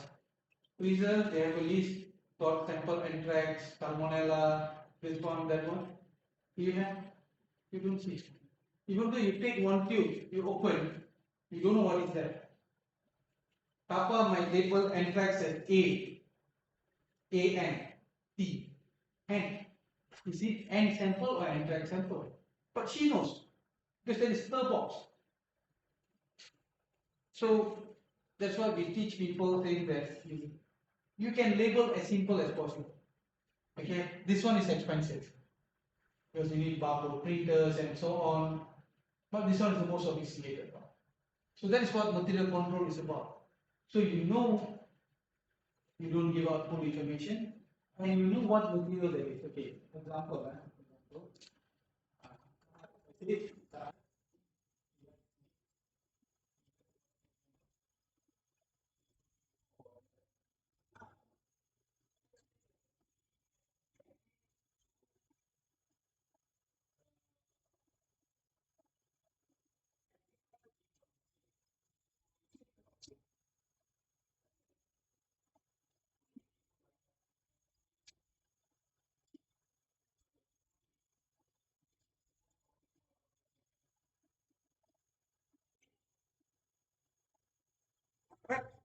Now, EN. Okay.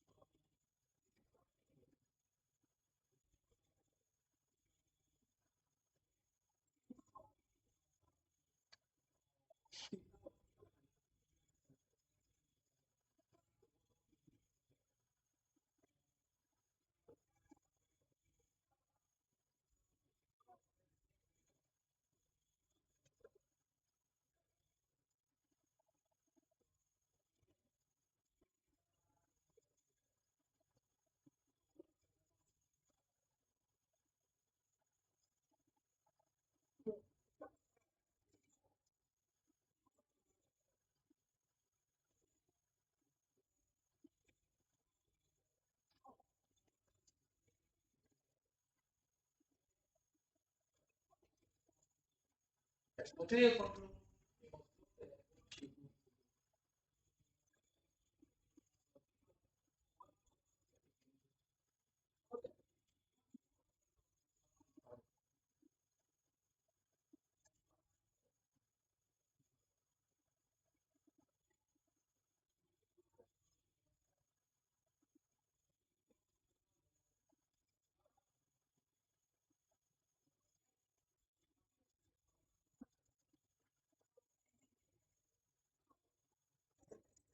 As I say like this. Okay. Now,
it's about, and accountability is about who's responsible for it.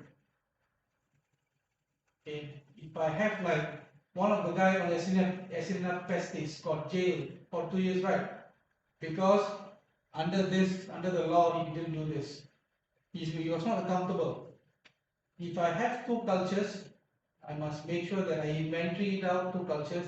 If I take one, I must inventory out. So another one must be there. And one of it, when it goes out by law, it has to come back for one, and the remaining must be disposed. It is very, very difficult to do that. Okay, that is why they have two types of stocks. One is stock, one is in use. So in use, you cannot be taking stock and doing it. So in use, they still allow you to play around. But you must have a time frame when you want to stop. Okay? So the key issues, what material are subject to that? So all the highly pathogenic one, usually the biosafety level 3. Okay? Sorry, this group 3. What operating procedure associated with the material? Where can they be stored and used? Can they be stored anywhere? Simply no. Okay? How they are identified? How they are identified? As I said, so if you just label it, don't, or you just you label it very clearly, bacillus anthracis. So it's easy for people to say. Okay? How inventory is maintained? So let's say when I ask you, okay, if you are working in the lab, if your bosses have applied for biosafety approval,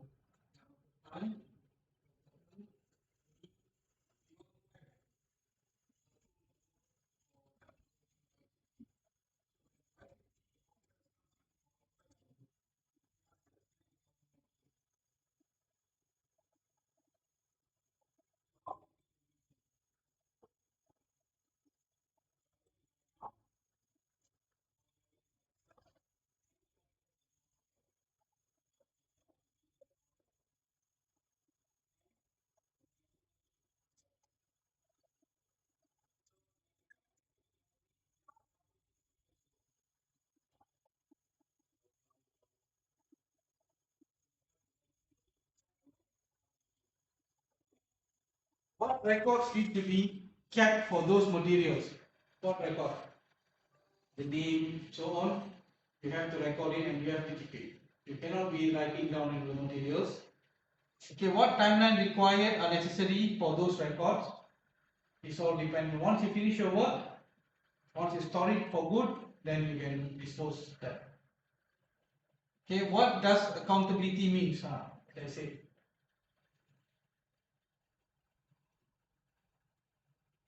what accountability means? Yes, no,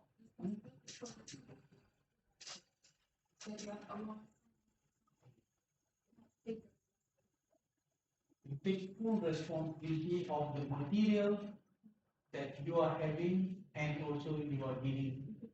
Once I gave it to EM, let's say I gave it to EM, I cannot say that I'm not accountable for it. I must make sure that she didn't misuse it. She didn't pass it to Kappa, she didn't pass it to me. I must make sure that. So I'm accountable even though I give it to her. But she is also now accountable for whatever she has. Okay, something like that. Okay. So usually what information should you keep track? The agent, the quantity, how many valves that you have, in what form, is it calciform, is it lyophilized, and so on. Detail, what detail? Okay, like count, like how many concentration the CFU something if you can do it, and the scope. Okay, is it a wild type? Is it genetically modified? Or is it as isolated species? Or is it a ATCC strain? Everything has to be there. Okay. So why you do that? Ensure materials stay where intended, used for stated purpose by authorized personnel only. If you don't do that, it's very difficult for you to track. Control is either engineered, physical, or by SOPs. Containment is part of material control, and because you are keeping in freezers or ampules, procedures are essential for material control. So what procedure that we have?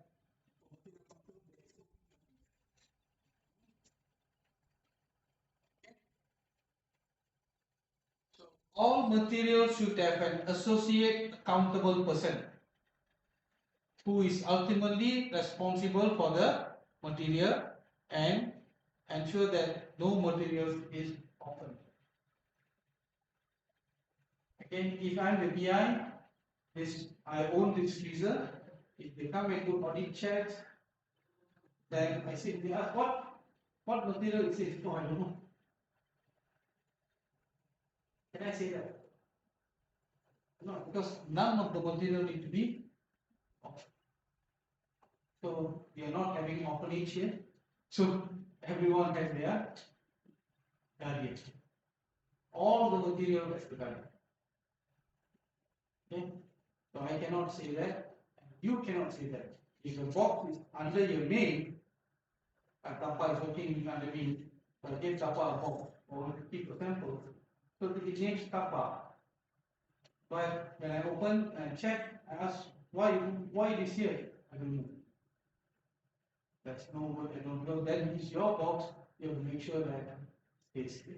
Okay? So that's what it means here. Material control.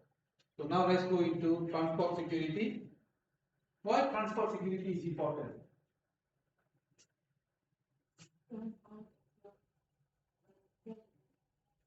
Is either inside the building or outside the building.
assurance that same rigorous process that protect biological material in the laboratory follow the material when they are transported. Has to follow the material.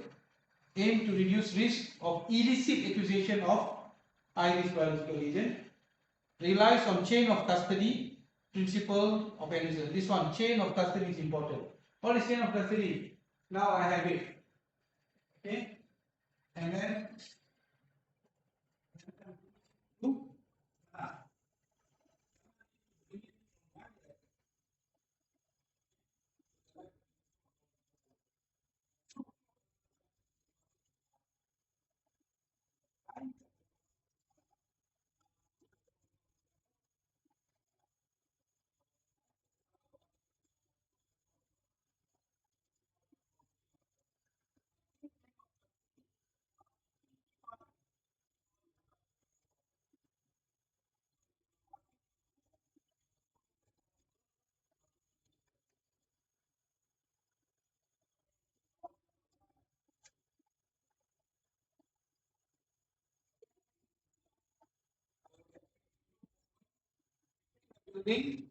within a facility or across, and it can go across international borders.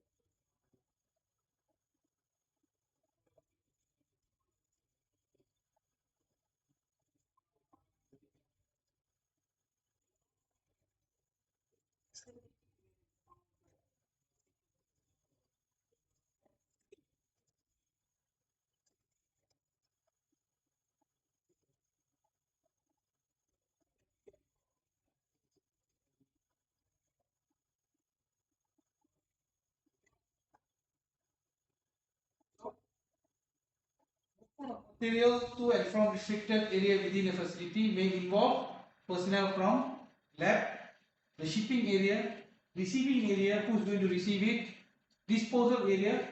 As I said, waste need to be disposed. But how you transport the waste from one area to another? In order to move material safely and securely, pre-approval process and chain of custody is a prerequisite. It's important.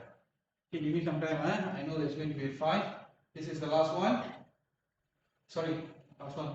So this is external transport from one facility to another, and they have.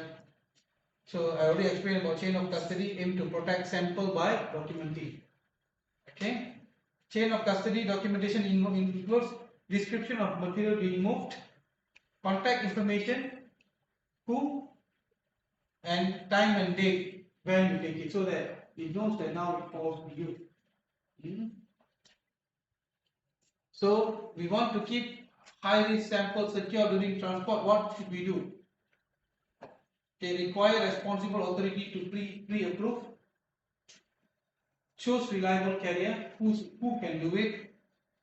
Advise eligible parties that when you are receiving and what, and document trustworthy, physically secure the samples. Okay. Control the movement. Use timely shipping method. Maintain and request receipt. So whenever you transport, a proper risk assessment need to be done. The last one is information security.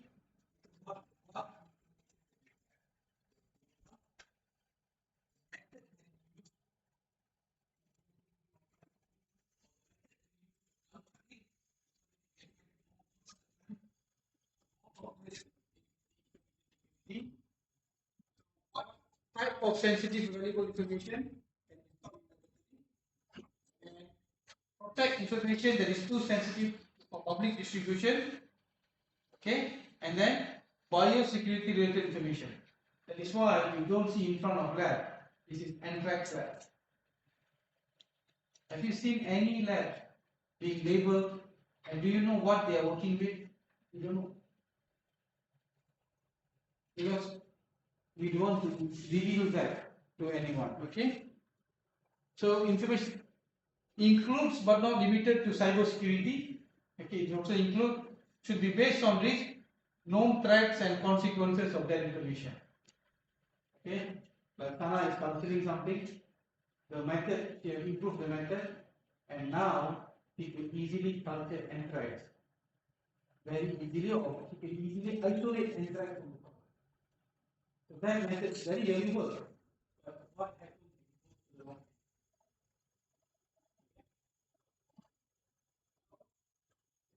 to the communication, like I said, keep on sharing with everyone. I'm working with anthrax, hi.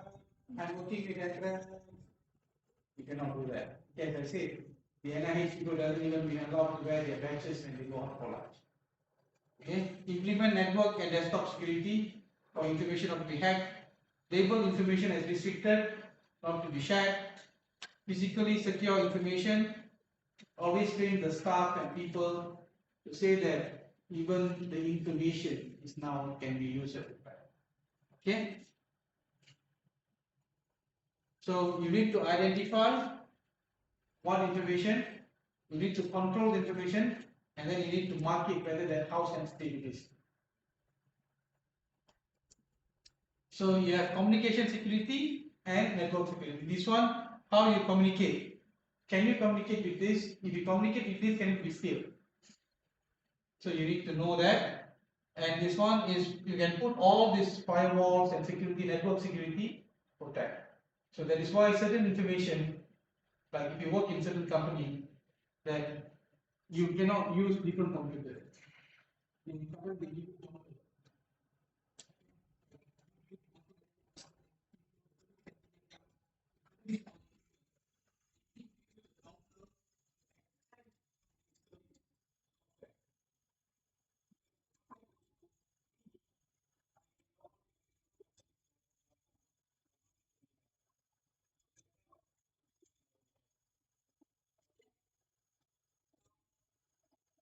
this is how the administrator has control, protect the system using password.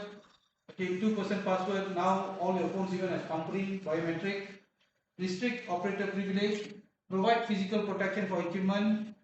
Backup is always needed, and emergency power is needed for information security. So these are the key messages. So where you see, but now because of time, you have one details in mind.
all of it.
是我不知道他们到底哪，他们不信。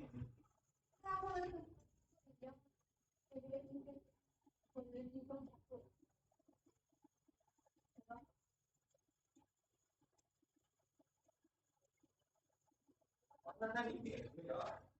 对啊，大家都很努力。那为什么要投降？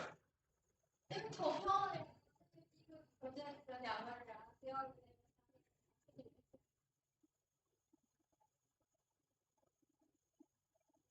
这有什么？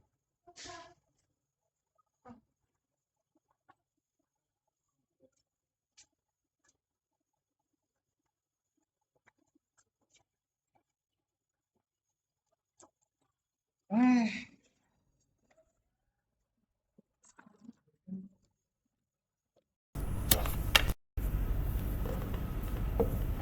去年会干啥？嗯，你会不会啊？我以为。